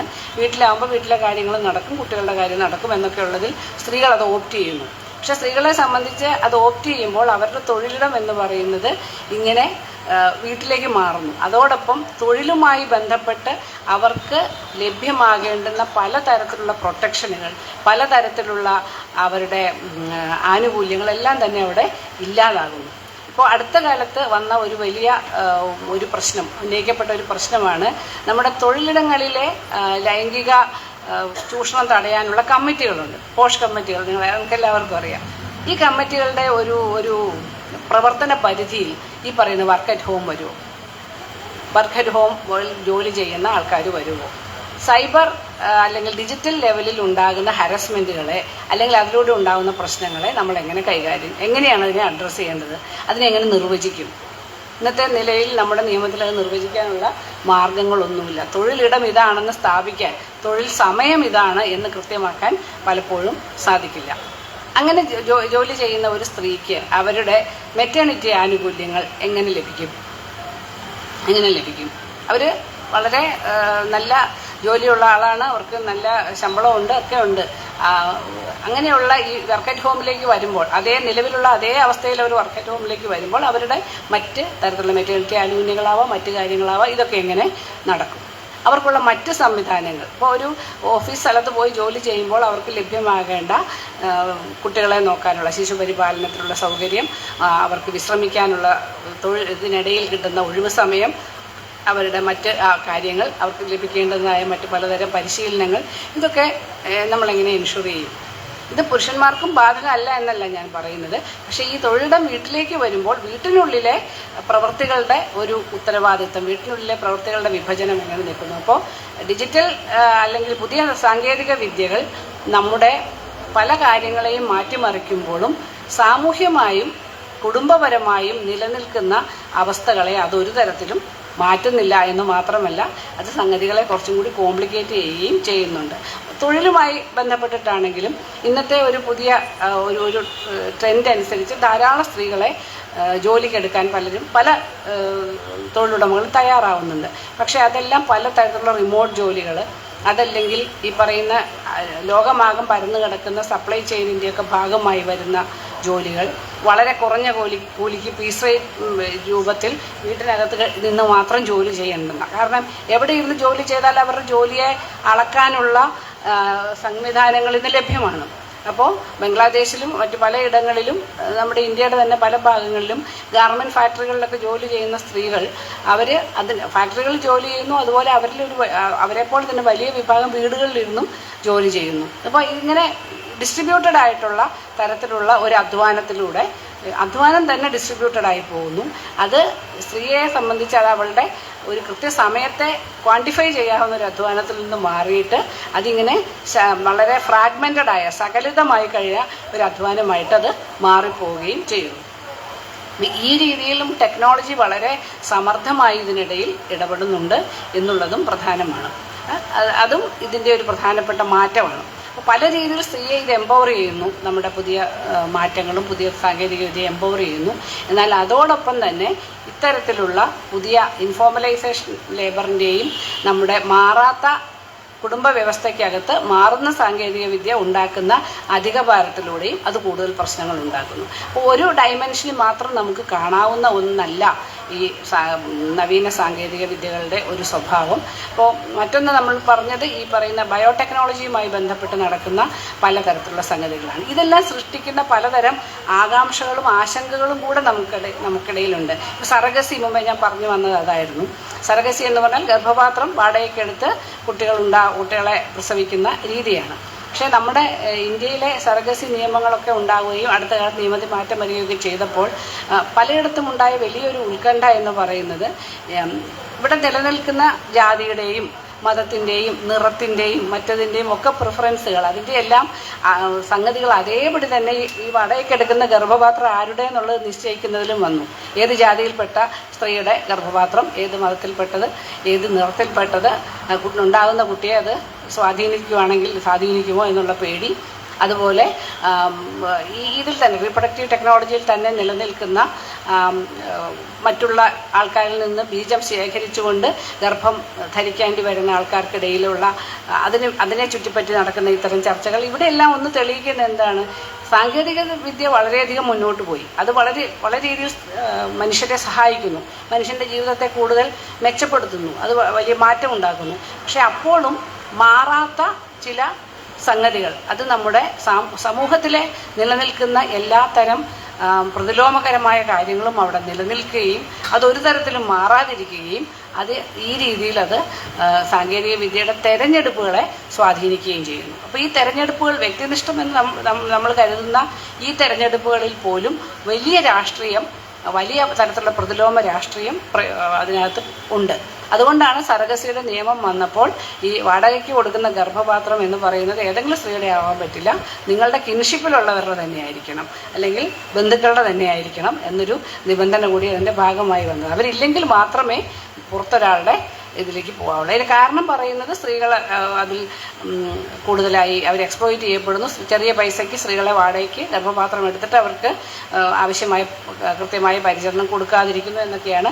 പക്ഷേ അതിൽ വളരെ അന്തർലീനമായി നിൽക്കുന്ന ഈ ഒരു ജാതി മേന്മയുടെ അല്ലെങ്കിൽ ജാതിയുടെ ഒക്കെ സംഗതിയും ഉണ്ട്. കാരണം ഇപ്പോഴും സ്വന്തം മക്കളെ ഓണർ കില്ലിങ്ങിൻ്റെ ഭാഗമായി വേറൊരാളെ പ്രേമിച്ചു കഴിഞ്ഞാൽ സ്വന്തം മക്കളെ കൊല്ലാൻ മടിക്കാത്ത ഒരു സമൂഹത്തിലാണ് എനിക്ക് ജനിക്കാൻ പോകുന്ന കുട്ടി കിടക്കുന്ന ഗർഭപാത്രം ആരുടെ ആയിരിക്കണം എന്നുള്ളതിലും കൃത്യമായ തീരുമാനം മനുഷ്യർക്കുണ്ടാവുന്നത്. അപ്പോൾ സാങ്കേതിക വിദ്യകൾ എന്ന് പറയുന്നത് ഒരു ഒട്ടും തന്നെ ഒരു നിഷ്കളങ്കമായ രീതിയിലോ നിരാക്ഷേപമായ രീതിയിലോ ഉള്ള സംഗതിയല്ല. അത് പ്രയോഗിക്കപ്പെടുന്നത് നമ്മൾ എല്ലാവരും എടുക്കുന്ന രാഷ്ട്രീയ തീരുമാനങ്ങളുടെ മുകളിൽ തന്നെയാണ്. അത് നിലനിൽക്കുന്നത് ഇവിടുത്തെ ഈ സാമൂഹ്യ വ്യവസ്ഥയ്ക്കകത്ത് തന്നെയാണ്. അത് സ്ത്രീകളെ പല രീതിയിൽ സങ്കീർണമായ രീതിയിൽ ബാധിക്കുന്നു. അവരുടെ ജീവിതത്തെ അത് മെച്ചപ്പെട്ട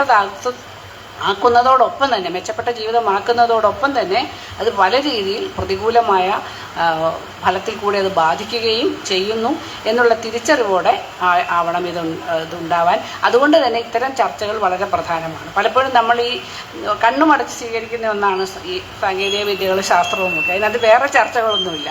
ആകെ അതിൻ്റെ വളരെ ഒരു ഡ്യുവാലിറ്റിയിൽ നിന്നുകൊണ്ട് നല്ലതല്ല ചീത്ത എന്നുള്ളതിൽ മാത്രം നിന്നുകൊണ്ടാണ് നമ്മളൊരു ബൈനറി നിന്നുകൊണ്ടാണ് സാങ്കേതിക വിദ്യകളെ കാണുന്നത്. പക്ഷെ അതിനപ്പുറത്തുള്ള സാമൂഹ്യവും രാഷ്ട്രീയവുമായൊരു വശം ഓരോ സാങ്കേതിക വിദ്യയുടെയും നിർമ്മാണത്തിലും പ്രയോഗത്തിലും അതിൻ്റെ പിന്നീടുള്ള വികാസത്തിലും അത് വളരെ കൃത്യമായി ഇടപെടുന്നുണ്ട്.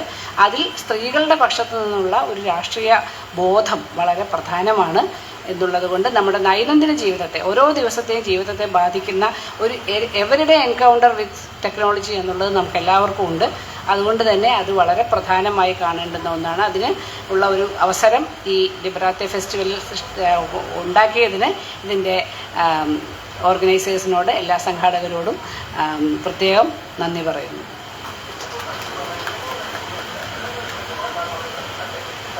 ഇനി പറഞ്ഞത് വളരെ കറക്റ്റാണ്. അതായത് ഈ തൊഴിലിടം കയറി വീട്ടിൽ വന്നു കഴിഞ്ഞ് സ്ത്രീ അനുഭവിക്കുന്ന ഇരട്ട എന്നൊന്നും പറയാൻ പറ്റില്ല. SBI നടത്തിയ ഒരു പഠനത്തിനകത്ത് പറഞ്ഞു GDPയുടെ 7.5% സ്ത്രീകൾ ചെയ്യുന്ന ഈ വീട്ടുജോലി, അതിൽ ഭക്ഷണം ഉണ്ടാക്കൽ, പരിസരം വൃത്തിയാക്കൽ, പ്രായമായ രക്ഷകർത്താക്കളെ നോക്കൽ, ആശുപത്രിയിലെ കൂട്ടിരിപ്പുകാർ, മക്കളുടെ ട്യൂഷൻ തുടങ്ങി ഇതെല്ലാം സ്ത്രീകൾ ചെയ്യുന്ന അധിക ജോലിയാണ്. ഇതെല്ലാം കൂടെ വരുമ്പോൾ 22.4 ലക്ഷം കോടി രൂപയുടെ ജോലി 2023 വർഷം രാജ്യത്തെ സ്ത്രീകൾ ചെയ്തിട്ടുണ്ട്. ഇപ്പോൾ സാങ്കേതിക വിദ്യയുടെ അനന്തമായ സാധ്യതയെക്കുറിച്ച് നമ്മൾ ആവേശത്തോടെ പറയുമ്പോൾ തന്നെ ഇതൊരു വളരെ പ്രധാനപ്പെട്ട കാര്യമാണ് മിനി ഇവിടെ സൂചിപ്പിച്ചത്. മറ്റൊന്ന് അതുപോലെ തന്നെ ഇപ്പോൾ വീടിനകത്ത് ചെയ്യുന്ന ജോലിയെ സംബന്ധിച്ച് അധിക ജോലി ഇപ്പോൾ സാങ്കേതിക വിദ്യ വളർന്നതിൻ്റെ ഫലമായി ഇപ്പോൾ ഞാൻ ഓർക്കാറുണ്ട്. ഇപ്പോൾ കുട നിർമ്മാണം, അപ്പോൾ നമ്മൾ കോപ്പി മറ്റേ ജോൺസ് കൂടെ കുറിച്ചൊക്കെ അതിൻ്റെ വലിയ പരസ്യവും മറ്റു കാര്യങ്ങളൊക്കെ വരുമ്പോൾ ഈ കുട നിർമ്മിക്കുന്നതിൻ്റെ കുടയുടെ പല ഭാഗങ്ങൾ പല വീടുകളിലിരുന്നാണ് ചെയ്യുന്നത്. യഥാർത്ഥത്തിൽ ഒരു കുടയായി മാറാൻ അതിനുവേണ്ടി സ്ത്രീകൾ എടുക്കുന്ന ഒരു എഫേർട്ട്, അതിനനുസരിച്ചുള്ള പണമോ മറ്റാനുകൂല്യമോ പലപ്പോഴും സ്ത്രീകൾക്ക് കിട്ടുന്നില്ല. കശുവണ്ടി ഫാക്ടറി, സ്വകാര്യ ഫാക്ടറികൾക്കൊക്കെ പുറമെ വീടുകളിൽ കശുവണ്ടി കൊണ്ടു കൊടുക്കുന്ന ആളുകളെ നമുക്കറിയാം. അപ്പോൾ വീടുകളിൽ ഒരു 10, 25 കിലോ 15 കിലോ കശുവണ്ടി കൊണ്ടു കൊടുത്താൽ അവർ ഈ കശുവണ്ടി തല്ലി കൊടുക്കുമ്പോൾ അതിനനുസരിച്ചുള്ള വരുമാനം, കൂലി അവർക്ക് കിട്ടുന്നില്ല. ഈ പറഞ്ഞ പോലെ അവർക്ക് കിട്ടുന്ന മറ്റ് ആനുകൂല്യങ്ങളെല്ലാം നഷ്ടമാവുകയും ചെയ്യുന്നുണ്ട്. അപ്പോൾ ഇത് വളരെ പ്രധാനപ്പെട്ട കാര്യങ്ങളാണ് ഇവിടെ മിനി സൂചിപ്പിച്ചത്. തുടർന്ന് സംസാരിക്കുന്നതിന് വേണ്ടി പ്രിയമുള്ള സംഗീത ചേനമ്പിള്ളിയെ സ്നേഹത്തോടെ ക്ഷണിക്കുന്നു.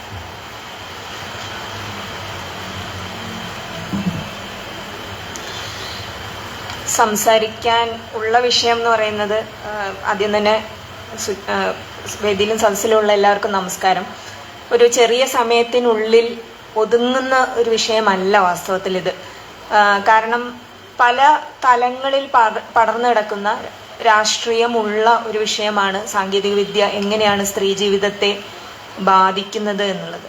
ഇതിനെ ഒരു 3 തലത്തിൽ കൂടെ നോക്കിക്കാണാനാണ് ഞാൻ ശ്രമിക്കുന്നത്. ഒന്ന്, സാങ്കേതികവിദ്യയുടെ ലഭ്യത എങ്ങനെയാണ് സ്ത്രീ ജീവിതങ്ങളെ, ജെൻഡർ പാരിറ്റിയെ ഒക്കെ സ്വാധീനിക്കുന്നത് എന്നുള്ളതാണ്. അതായത് ലിംഗതുല്യതയുടെ കാര്യത്തിൽ അല്ലെങ്കിൽ അവസര തുല്യതകളുടെ കാര്യത്തിലൊക്കെ സാങ്കേതികവിദ്യ എത്രമാത്രം സഹായിക്കുന്നുണ്ട് എന്നുള്ളതൊന്നും, ഈ സാങ്കേതിക വിദ്യകളെ നിർമ്മിക്കുന്നതിൽ സ്ത്രീകൾക്ക് എത്രത്തോളം പങ്കുണ്ട് എന്നുള്ളത് അതിൻ്റെ ഒരു 2ാമത്തെ തലമായിട്ടും, 3ാമത്തേതായി ഈ സാങ്കേതിക വിദ്യകൾ വാസ്തവത്തിൽ എങ്ങനെയാണ് സമൂഹത്തിന്റെ മനോഭാവങ്ങളെയും മൂല്യങ്ങളെയും സ്വാധീനിക്കുന്നതും എങ്ങനെയാണത് സ്ത്രീ ജീവിതത്തെ ആ രീതിയിൽ സ്വാധീനിക്കുന്നത് എന്നുള്ളതുമാണ്.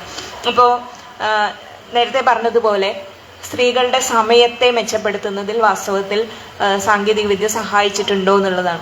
ഒന്ന്, നമ്മുടെ അടുക്കളകളുടെയും വീടുകളുടെയും പലതരത്തിലുള്ള ഉപകരണങ്ങളിൽ നിന്ന് തന്നെ തുടങ്ങുന്ന സമയത്ത് ഇത് പലപ്പോഴും ജോലി ഉപകരണങ്ങളിലേക്ക് കൈമാറ്റം ചെയ്യപ്പെടുന്ന സമയത്തും ഇതിൻ്റെ നിയന്ത്രണത്തിൻ്റെതായ ഒരു ഉത്തരവാദിത്വം സ്ത്രീകളിൽ തന്നെ സ്ഥിതി ചെയ്യുന്നതായിട്ട് നമുക്ക് കാണാം. ഈ ഗൃഹോപകരണങ്ങളുടെ ശൃംഖലകൾ വികസിപ്പിച്ചെടുത്ത കാലങ്ങളിൽ തുടങ്ങി, അതായത് ഇപ്പോൾ ഒരു ഇന്ത്യയിലല്ല, പുറത്ത് നോക്കുമ്പോൾ ഒരു 50കളിലോ 60കളിലോ ഒക്കെ ഇത് വലിയ തോതിൽ പരസ്യം ചെയ്യപ്പെട്ടു തുടങ്ങിയ കാലത്ത് തന്നെ ഇത് കൃത്യമായും സ്ത്രീകളെ ടാർഗറ്റ് ചെയ്യുകയും സ്ത്രീകളുടെ വാല്യൂവിനെ, സ്ത്രീ എന്നുള്ള നിലയ്ക്കുള്ള വാല്യൂവിനെ എങ്ങനെയാണ് ഈ ഉപകരണങ്ങൾ മെച്ചപ്പെടുത്തുന്നത് എന്നുള്ള രീതിയിലാണ് ഈ പരസ്യങ്ങൾ ചെയ്തുകൊണ്ടിരുന്നത്. അതായത് ഒരു വാഷിംഗ് മെഷീൻ ആണെങ്കിൽ അത് സ്ത്രീയെ എങ്ങനെ മികച്ച വീട്ടമ്മയാക്കി മാറ്റുന്നു, അല്ലെങ്കിൽ ഒരു വേറെ ഏതെങ്കിലും ഒരു ഉപകരണമാണെങ്കിൽ, ഡിഷ് വാഷർ ആണെങ്കിൽ അതെങ്ങനെ സ്ത്രീയെ കൂടുതൽ മികച്ച സ്ത്രീയാക്കി മാറ്റുന്നു എന്നാണ് പറഞ്ഞുകൊണ്ടിരുന്നത്. അപ്പോൾ തൊഴിൽ സമയം കുറയ്ക്കുന്നു എന്നുള്ള അവകാശവാദത്തോടെ, അല്ലെങ്കിൽ സ്ത്രീയുടെ കൂടുതൽ സഹായിക്കാൻ എന്ന് പറയുന്ന അവകാശവാദത്തോടെ ഇറങ്ങുന്ന ഉൽപ്പന്നങ്ങളൊക്കെ തന്നെയും അതിൻ്റെ ഒരു വിപണി മൂല്യത്തിനെ തന്നെയാണ് ടാർഗറ്റ് ചെയ്യുന്നതും. അതിനപ്പുറത്തേക്ക് സ്ത്രീ ജീവിതത്തിന്റെ അടിസ്ഥാനപരമായ രാഷ്ട്രീയത്തെ, തുല്യതയുടെ രാഷ്ട്രീയത്തെ തൊടുക എന്നുള്ള ഉദ്ദേശം തീർച്ചയായിട്ടും അത്തരത്തിലുള്ള കാര്യങ്ങൾക്കില്ല എന്നുള്ളത് മനസ്സിലാക്കുക എന്നുള്ളത് ഒരു പ്രധാനപ്പെട്ട കാര്യമാണ്. ഈ കുടുംബം എന്ന് പറയുന്ന വ്യവസ്ഥിതിക്കകത്ത് കൃത്യമായി പാചകം, ശിശുപരിപാലനം, അലക്ക് തുടങ്ങിയ കാര്യങ്ങൾ നിലനിൽക്കുന്ന ഒരു കൃത്യമായ വീടായി നിലനിൽക്കേണ്ടത് സമൂഹത്തിന്റെ ഉൽപാദനത്തിന്റെ നിയന്ത്രണം മുതലാളിത്തത്തിലായിരിക്കുന്ന ഒരു സമൂഹത്തിന്റെ കൂടി ആവശ്യമാണ്. കാരണം കൃത്യമായി പ്രൊഡക്ഷന്റെ രീതികൾ നടക്കുന്നുണ്ട് എന്ന് ഉറപ്പുവരുത്തുകയും അതിൽ പുരുഷൻ മാത്രം പങ്കാളിയായാൽ മതിയാകാത്ത ഒരു കാലം വന്ന സമയത്ത് സ്ത്രീ ഇതിൽ പങ്കെടുക്കേണ്ടതുകൊണ്ട് അതിനാവശ്യമായ മിച്ച സമയത്തെ നിർമ്മിക്കുന്നതിന് സ്ത്രീയുടെ സമയത്തെ, അടുക്കളയിലെ സമയത്തെ കുറച്ചും കൂടി മെച്ചപ്പെട്ട രീതിയിൽ ഉപയോഗിക്കേണ്ടതുണ്ട് എന്ന തിരിച്ചറിവിൽ നിന്നുമാണ് പിന്നെ അതിനൊപ്പം തന്നെ ഫെമിനിസ്റ്റ് പ്രസ്ഥാനങ്ങളും മറ്റും ഉയർത്തിക്കൊണ്ടു വന്നിട്ടുള്ള സ്ത്രീയുടെ സമയം ഇത്തരത്തിൽ ചെലവിടേണ്ടതല്ല, സ്ത്രീക്ക് മറ്റു രീതിയിൽ വിനിയോഗിക്കപ്പെടേണ്ടതുണ്ട് എന്നുള്ള വാദങ്ങളെ ഒരു തരത്തിൽ അതിനെ മയപ്പെടുത്താനുള്ള ഒരു ശ്രമം എന്നുള്ള നിലയ്ക്കും കൂടിയാണ് ഈ എന്താ പറയാ അടുക്കള ഉപകരണങ്ങളുടെയും മറ്റും ഓട്ടോമേഷനും അതിന്റെ ഓട്ടോമേഷനല്ല അതിന്റെ വികസിപ്പിക്കലും അതിന്റെ പരസ്യങ്ങളും ഒക്കെ തന്നെ വന്നിട്ടുള്ളത്. അപ്പോൾ ഇത് വാസ്തവത്തിൽ സ്ത്രീയുടെ മൂല്യത്തെ അളക്കുന്ന ഒരു അളവ് പോലായി കൂടി ഈ പുതിയ ആധുനിക ഉപകരണങ്ങൾ ഉപയോഗിക്കുക എന്നുള്ളത് മാറുകയാണ്. അപ്പൊ അതുകൊണ്ട് തന്നെ ഞാൻ അവസാനം പറയാൻ പോകുന്ന കാര്യത്തിലേക്കുള്ള ഒരു സൂചകം കൂടിയാണ് ഇത്. ടെക്നോളജി ഉപയോഗിക്കുന്നു എന്നുള്ളത് കൊണ്ട് സ്ത്രീ ആധുനികമായ കാഴ്ചപ്പാടുള്ള അല്ലെങ്കിൽ തുല്യതയുള്ള ഒരു സ്ത്രീയായിട്ട് മാറുന്നില്ല എന്നുള്ളതാണ്. അതേസമയം തന്നെ സാങ്കേതിക വിദ്യയുടെ ലഭ്യത, പ്രത്യേകിച്ച് ഡിജിറ്റൽ സാങ്കേതിക വിദ്യകൾ, സ്മാർട്ട് ഫോണുകൾ തുടങ്ങിയവയുടെ ലഭ്യത സ്ത്രീയുടെ തൊഴിലവസരങ്ങളെയും സ്ത്രീക്ക് നടത്തുന്ന ചെറിയ ചെറിയ വലിയ തൊഴിലവസരങ്ങളെ എത്രത്തോളം സ്വാധീനിച്ചിട്ടുണ്ട് എന്നുള്ളത് സെപ്പറേറ്റ് പഠനം തന്നെ നടത്തേണ്ടതായിരിക്കും എന്ന് എനിക്ക് തോന്നുന്നു.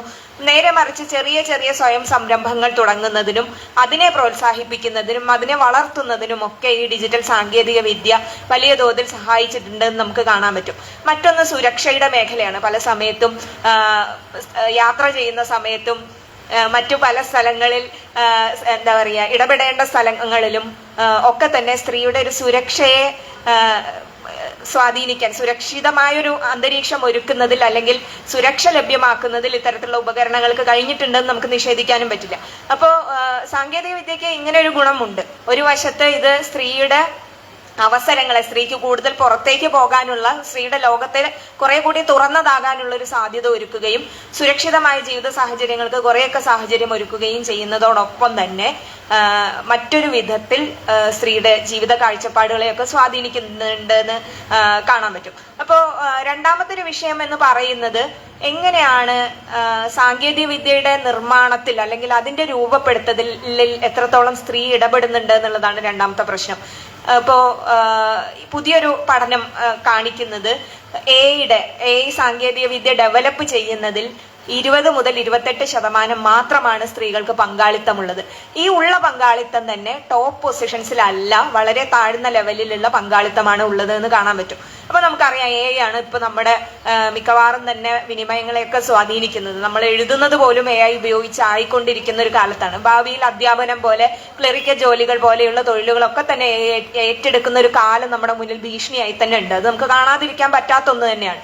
അപ്പോ ഈ കാലത്ത് നിൽക്കുമ്പോൾ എങ്ങനെയായിരിക്കും ഇത് ജെൻഡർ ഇൻക്ലൂസീവായ അല്ലെങ്കിൽ ജെൻഡർ ഡിവൈഡിനെ ഇല്ലാതാക്കുന്ന ഒന്നായിരിക്കുമോ എന്നുള്ളതാണ് നമ്മുടെ മുന്നിലുള്ള ചോദ്യം. അപ്പോൾ ഇത് ഡെവലപ്പ് ചെയ്യുന്നതിൽ 20 മുതൽ 28% വരെ സ്ത്രീകൾ ഉള്ളൂ എന്ന് പറഞ്ഞു.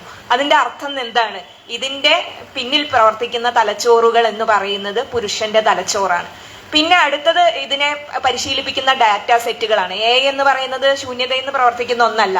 അതിന് മുൻകൂട്ടി കൊടുത്തിട്ടുള്ള വിവരശേഖരത്തിൽ നിന്നും പഠിച്ചുകൊണ്ടാണ് അത് തീരുമാനങ്ങൾ എടുക്കുന്നത്. അപ്പോൾ സ്വാഭാവികമായിട്ടും സമൂഹത്തിൽ നിന്ന് കിട്ടുന്ന ഈ വിവരശേഖരത്തിൽ എല്ലാത്തരം ബയസുകളും ഉൾച്ചേർന്നിരിക്കും. അത് ജെൻഡർ ബയസ് ആവട്ടെ, കാസ്റ്റ് സംബന്ധിച്ച ബയസാവട്ടെ, ജാതി വർണ്ണം സംബന്ധിച്ച ബയസാകട്ടെ, പലതരത്തിലുള്ള വംശീയതകൾ സംബന്ധിച്ച ബയസാകട്ടെ, ഇതൊക്കെ തന്നെ ഉൾച്ചേർന്നിരിക്കുന്നു എന്നുള്ളത് ഒരു വസ്തുതയാണ്. കാരണം AI എന്ന് പറയുന്നത് മനുഷ്യൻ പഠിപ്പിക്കുന്ന ഒന്നാണ്. അപ്പൊ ഈ പഠിപ്പിക്കുന്നതാവട്ടെ ഭൂരിപക്ഷവും പുരുഷന്മാർ വരുന്ന ഉള്ളടങ്ങുന്ന 80% പുരുഷന്മാരടങ്ങുന്ന ഒരു തൊഴിൽ മേഖലയാണ് ഇതിനെ നിയന്ത്രിക്കുന്നതും ഈ AI സിസ്റ്റത്തിനെ, ഈ ഡാറ്റ പഠിപ്പിക്കുന്നതും. അപ്പൊ സ്വാഭാവികമായും തന്നെ ഇത് നിലനിൽക്കുന്ന ജെൻഡർ ബയസിനെ, ജെൻഡർ ഡിവൈഡിനെ കൂട്ടുന്നതിൽ വലിയ പങ്ക് വഹിക്കുന്നുണ്ട് എന്ന് ഓൾറെഡി തന്നെ പഠനങ്ങളുണ്ട്. ഒരു പേപ്പർ ഉണ്ട്, സ്റ്റാൻഫോർഡിലെ ജെനിവിവി എന്ന് പറയുന്ന ഒരു ഓതറായിട്ടുള്ള ഒരു ലേഡി ഓതറായിട്ടുള്ള പേപ്പറാണ്. അപ്പൊ അവരുടെ ഒരു അനുഭവം അതിൽ പറയുന്നത് 2019 അവരും ഭർത്താവും ക്രെഡിറ്റ് കാർഡിന് അപ്ലൈ ചെയ്തു. ക്രെഡിറ്റ് കാർഡിന് അപ്ലൈ ചെയ്ത സമയത്ത് ഇവർക്ക് ഉണ്ടായിരുന്നത് ഇദ്ദേഹത്തെക്കാൾ കുറച്ചുകൂടി മെച്ചപ്പെട്ട ക്രെഡിറ്റ് സ്കോർ ആണ്, സെയിം സാലറി, സെയിം കടബാധ്യതകൾ എല്ലാം തന്നെയാണ്. പക്ഷെ ഇവർക്ക് ക്രെഡിറ്റ് കാർഡ് വന്ന സമയത്ത്, ഒരേ ക്രെഡിറ്റ് കാർഡ് വന്ന സമയത്ത് ഭർത്താവിനുള്ളതിന്റെ 50% മാത്രം ക്രെഡിറ്റ് ലിമിറ്റ് ആണ് ഇവർക്ക് ഉണ്ടായിരുന്നത്. തീരുമാനം എടുക്കുന്ന AI സിസ്റ്റമാണ്, മനുഷ്യനൊന്നുമല്ല. അപ്പോ സ്ത്രീ ആണെങ്കിൽ ഇത്തരത്തിൽ എന്താ പറയാ, കുറഞ്ഞ ക്രെഡിറ്റ് ലിമിറ്റ് ഉള്ളതേ കൊടുക്കാൻ പറ്റൂ, സ്ത്രീയുടെ തൊഴിലിന് ഇത്രേ വേതനം കിട്ടുള്ളൂ, സ്ത്രീക്ക് ഇത്രേ തിരിച്ചടവ് ശേഷിയുള്ളൂ എന്ന് മെഷീൻ തീരുമാനിക്കുകയാണ്. അപ്പോൾ അതൊന്ന് മനസ്സിലാക്കാം. സ്റ്റാൻഫോർഡിൽ തന്നെ നടത്തിയ മറ്റൊരു പഠനം എന്ന് പറയുന്നത് ആൺപേരുകൾ വെച്ചുകൊണ്ടും പെൺപേരുകൾ വെച്ചുകൊണ്ടും പ്രൊഫൈലുകൾ, സെയിം പ്രൊഫൈലുകൾ തൊഴിലിനായി സമർപ്പിക്കുകയാണ് ഒരു വേക്കൻസിക്കായിട്ട്. അപ്പോൾ ഇതിന്റെ റിസൾട്ട് എന്ന് പറയുന്നത് തെരഞ്ഞെടുക്കപ്പെടുന്നതിൽ ഇത് ആൺപേരുകളിൽ കൊടുത്ത സമയത്ത് 80-85% തെരഞ്ഞെടുക്കപ്പെടുകയും പെൺപേരുകളിൽ കൊടുക്കുന്ന സമയത്ത് റിജക്ഷൻസ് വലിയൊരളവും റിജക്ട് ചെയ്യപ്പെടുകയാണ്. നടന്നിട്ടുള്ള പഠനമാണ്, സ്റ്റാൻഫോർഡ് യൂണിവേഴ്സിറ്റി നടത്തിയ പഠനമാണ്. അതേപോലെ തന്നെ ഈ കിട്ടിയതിൽ തന്നെ തൊഴിലുകളിൽ സ്ത്രീ പുരുഷ വേതനത്തിന്റെ അന്തരം 80% വരെ വരുന്ന തരത്തിലുള്ള വേതന അന്തരവും ഈ തെരഞ്ഞെടുക്കപ്പെട്ട സ്ത്രീകൾക്ക് ഉണ്ടായിരുന്നു എന്നുള്ളതാണ്. അപ്പോൾ നമ്മുടെ ഇവിടെ നിലനിൽക്കുന്നത് ഒരു പൊതുമേഖലയെ അല്ലെങ്കിൽ അത് നിയന്ത്രിക്കുന്ന ഒരു തരത്തിലുള്ള വേതന വ്യവസ്ഥ നിലനിൽക്കുന്നതിൽ ഇപ്പൊ എനിക്കും എന്റെ കൂടെ ജോലി ചെയ്യുന്ന ഒരു അധ്യാപകനും തുല്യ വേതനമായിരിക്കും. പക്ഷെ അതല്ലാതെ ഒരു കോർപ്പറേറ്റ് സെറ്റപ്പിൽ പെർഫോമൻസ് ബേസ്ഡ് ഓഡിറ്റ് വെച്ചിട്ട് ശമ്പളം നിശ്ചയിക്കുന്നു എന്നാണല്ലോ പറയാ. അതിന്റെ മുൻവിധികൾ പ്രവർത്തിക്കുന്നത് മിക്കയിടങ്ങളിലും സ്ത്രീക്ക് കുറഞ്ഞ വേതനം നൽകിക്കൊണ്ടും കുറഞ്ഞ പൊസിഷൻസ് നൽകിക്കൊണ്ടുമാണ്. ഇത് ശൂന്യതയെന്ന് നമ്മൾ പറയുന്നതല്ല, കൃത്യമായിട്ടുള്ള കണക്കുകളുണ്ട്. അപ്പോൾ AI പോലെ എന്ത് സാങ്കേതിക വിദ്യ തന്നെ വന്നാലും ഇത് ജെൻഡർ ഡിവൈഡിനെ മാറ്റുന്നതിൽ വലിയ പങ്ക് വഹിക്കുന്നില്ല എന്ന് നമുക്ക് കാണാൻ പറ്റും. പക്ഷെ മറുവശത്ത് സ്ത്രീ തൊഴിലിലേക്ക് വരാതെ ഈ എക്കണോമിക് സിസ്റ്റത്തിന് നിലനിൽക്കാൻ പറ്റാത്ത ഒരു സാഹചര്യം ഉള്ളത് കൊണ്ട് തന്നെ നേരത്തെ ടീച്ചറൊക്കെ സൂചിപ്പിച്ച പോലെ വർക്ക് അറ്റ് ഹോം എന്നുള്ള പേരിലും, അതായത് സ്ത്രീക്ക് കൃത്യമായ ഒരു തൊഴിൽ സമയമില്ലാതെ വീടിന്റെ ഇടയിൽ കൂടെ ഇതുകൂടി കൊണ്ടുപോകുന്ന ഒരു അവസ്ഥ ഉണ്ടാവുകയും ചെയ്യുന്നുണ്ട്. എന്റെ അനിയത്തിക്ക് ഇപ്പോൾ അവൾ IT മേഖലയിലാണ് വർക്ക് ചെയ്യുന്നത്, അവൾക്ക് വർക്ക് അറ്റ് ഹോം ആണ് ഉള്ളത്. അപ്പൊ അവള് പറയുന്ന ഒരു കാര്യം എന്ന് പറയുന്നത്, എനിക്ക് പുറത്തിറങ്ങാനുള്ള ഒരു അവസരം, കമ്മ്യൂണിറ്റിയിൽ ഇടപെടാനുള്ള ഒരു അവസരമാണ് ഇല്ലാതാവുന്നത്. അവൾ എന്നെ പോലെ മറ്റു പരിപാടികളായിട്ട് നടക്കുന്ന ഒരാളല്ല. ജോലിയും വീടും അത് കഴിഞ്ഞ് തൊഴിലിടത്തിലെ ബന്ധങ്ങളും കമ്മ്യൂണിക്കേഷൻസ് മാത്രമുള്ള ഒരാളാണ്. അപ്പൊ ആ ആളെ സംബന്ധിച്ചിടത്തോളം ഇതുകൂടി അടഞ്ഞു പോവുകയാണ്. അവർക്ക് തൊഴിലിടത്തിൽ ഉണ്ടാകുന്ന വിനിമയങ്ങൾക്കുള്ള സാധ്യത കൂടി അടഞ്ഞു പോവുകയും അവര് വീടിന്റെ അകത്തേക്ക് പൂർണ്ണ വീട്ടമ്മകൾ ആയിട്ട് മാറിപ്പോവുകയാണ്. വീട്ടമ്മ അല്ല, ഇവര് തൊഴിൽ ചെയ്യുന്നുണ്ട്, വലിയൊരു പൊസിഷനിൽ ജോലി ചെയ്യുന്നുള്ള ആളാണെന്ന് നമ്മൾ പറയുന്നെങ്കിൽ പോലും ഈ വീട്ടിലെ തൊഴിലിനോട് ബന്ധിക്കപ്പെട്ടതായിട്ട് തന്നെയാണ് അവരുടെ ഔദ്യോഗികമായ തൊഴിൽ മാറുന്നത്. അപ്പൊ നമുക്ക് അങ്ങനെ ഒരു പ്രശ്നമില്ല. നമ്മൾ ജോലി കഴിഞ്ഞ് വരുന്നു, അത് കഴിഞ്ഞ് അതിന്റെ എന്തെങ്കിലും ഉത്തരവാദിത്വം ഉണ്ടെങ്കിൽ അത് വീട്ടിൽ നിർവഹിക്കുന്നു, ബാക്കി സമയം നമ്മുടേതായി വിനിയോഗിക്കുന്നു. ഇങ്ങനെ ഒരു സമയം പോലും ഇല്ലാതെ ഇപ്പൊ ഒരു പ്രോജക്റ്റ് തീർത്തു കൊടുക്കേണ്ട സമയത്താണെങ്കിൽ ഞായറാഴ്ച പോലും ഇത്തരത്തിൽ വർക്ക് ചെയ്യേണ്ട തലത്തിലേക്ക് മാറുകയാണ് വാസ്തവത്തിൽ വർക്ക് അറ്റ് ഹോം കൊണ്ട് സംഭവിക്കുന്നത്. അപ്പോൾ ഈ സാങ്കേതിക വിദ്യ നിർമ്മിക്കുന്നതിൽ സ്ത്രീക്ക് വലിയ പങ്കില്ലാത്തിടത്തോളം കാലം ഇതിങ്ങനെ തന്നെയായിരിക്കും തുടരുക. വിപണി സ്ത്രീയെ വർക്ക് ചെയ്യാൻ അനുവദിക്കുന്നത് അല്ലെങ്കിൽ തൊഴിലെടുക്കേണ്ടി വരുന്നത് വിപണിക്ക് അത് ആവശ്യമുണ്ട് എന്നുള്ളത് കൊണ്ടാണ്.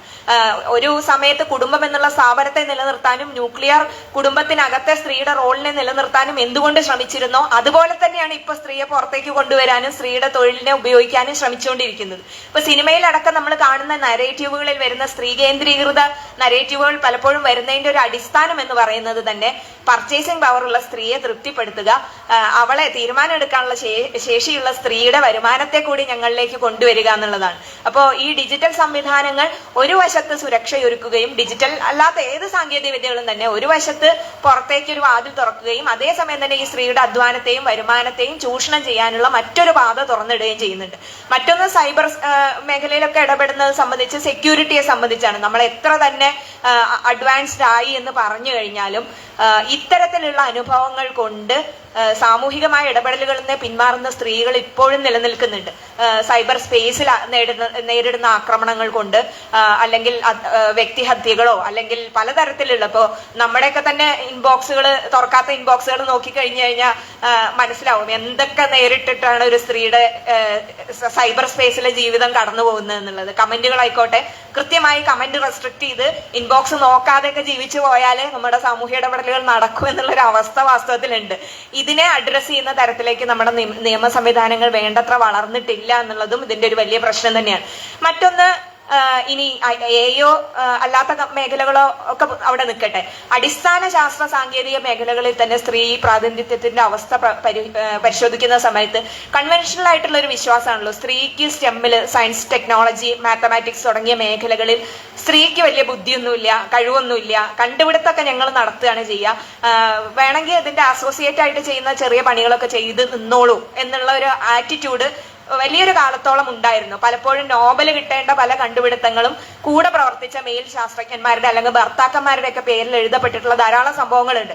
അത് ഞാൻ സ്ഥിരമായിട്ട് സംസാരിക്കുന്ന വേറൊരു വിഷയമാണ്. തുടങ്ങിയാൽ നിർത്താൻ പറ്റാത്തത്രയും ഉദാഹരണങ്ങളുള്ള വലിയ വേറൊരു വിഷയമേഖലയാണ്. പക്ഷെ ഇപ്പൊ നമുക്കൊരു ട്രെൻഡിലുള്ള മാറ്റം നോക്കിയാൽ കൃത്യമായിട്ട് കണക്ക് എങ്ങനെയാണ് സ്ത്രീയുടെ സാമൂഹ്യ പദവിയും ഈ നോബൽ പ്രൈസിലെ പ്രാതിനിധ്യമായിട്ട് ബന്ധപ്പെട്ടിരിക്കുന്നത് എന്നുള്ളതിന്റെ ഒരു കൃത്യമായ കണക്ക് കാണാൻ പറ്റും. 1901 മുതൽ 20 വരെയുള്ള കാലത്ത് ആകെ 4 സ്ത്രീകളാണ് നോബൽ സമ്മാനം നേടിയത്.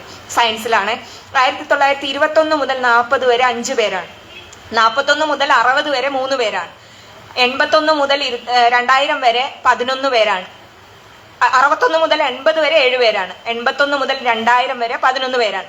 അപ്പോൾ അത്രയും കുറച്ച് പേർ, 4, 5, 9, 12, 19, 10, 29, 30 പേരാണ് ആകെ നോബൽ നേടിയത് 2000ന്റെ ഇടയ്ക്ക്. അതിനുശേഷം 2001 മുതൽ 2020 വരെ 28 സ്ത്രീകൾ നോബൽ നേടിയിട്ടുണ്ട്. അതിനുശേഷം 21 മുതൽ 24 വരെയുള്ള വെറും 4 വർഷം കൊണ്ട് 8 സ്ത്രീകൾക്ക് ഓൾറെഡി നോബൽ ലഭിച്ചു കഴിഞ്ഞു. ഇതിൽ തന്നെ 2 ഓൾ വിമൻ നോബലാണ് സയൻസിന്, ഫിസിക്സിന് അടക്കം. ഫിസിക്സിന് ഒരു നോബൽ കിട്ടുന്നത് 10-60 വർഷം കഴിഞ്ഞിട്ടാണ് സ്ത്രീക്ക് കിട്ടുന്നതെന്ന് ഓർക്കണം. അവിടെ നിന്നാണ് ഒരു ഓൾ വിമൻ നോബലിലേക്ക് നമ്മൾ മാറുന്നത്. ഫീൽഡ്സ് മെഡൽ എന്ന് പറയുന്ന മാത്സിലെ 40 വയസ്സിൽ താഴെയുള്ള മാത്തമാറ്റീഷ്യൻസിന് കൊടുക്കുന്ന പുരസ്കാരത്തില് 2014 വരെ ഒറ്റ സ്ത്രീ പോലും 80 എത്രയോ വർഷത്തെ ചരിത്രത്തിന്റെ ഇടയ്ക്ക് ഒറ്റ സ്ത്രീ ഉണ്ടായിരുന്നില്ല. 2014 മറിയം റിസാഖാനിക്ക് കിട്ടുന്നത്.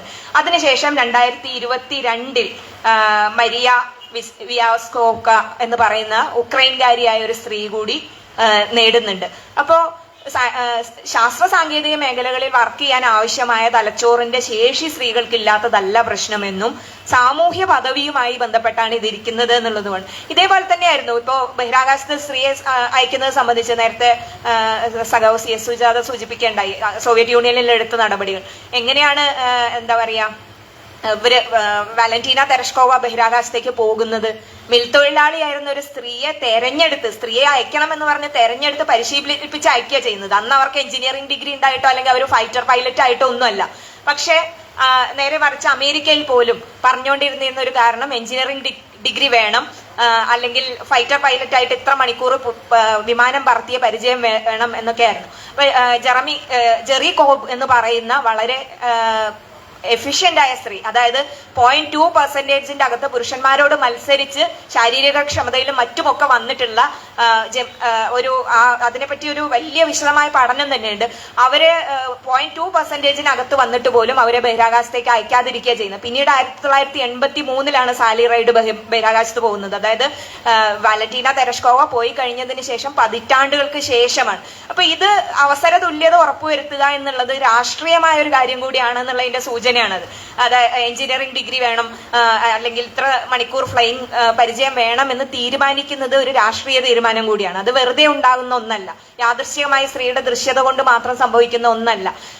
ഈ പൊതുമേഖലയെ ഉയർത്തിപ്പിടിക്കണം എന്ന് നമ്മൾ പലപ്പോഴും പറയുന്നതിന്റെ ഒരു കാരണം കൂടി ഈ ജെൻഡർ ഇൻക്ലൂസിവിറ്റി കൂടിയാണ്. കാരണം വേതനത്തിന്റെ കാര്യത്തിൽ, അവസരങ്ങളുടെ കാര്യത്തിലൊക്കെ കുറെ സമത്വം ഉറപ്പ് നൽകാൻ ഈ പൊതുമേഖലയ്ക്കും അതുമായി ബന്ധപ്പെട്ട സംവരണ സംവിധാനങ്ങൾക്കും ഒക്കെ തന്നെ കഴിയുന്നുണ്ട് എന്നുള്ളത് കൊണ്ടാണ്. അപ്പോ ഞങ്ങൾ നോക്കുന്നത് മെറിറ്റ് ആണ്. അപ്പൊ ഈ മെറിറ്റ് നോക്കുമ്പോൾ എന്താണ് പ്രശ്നം?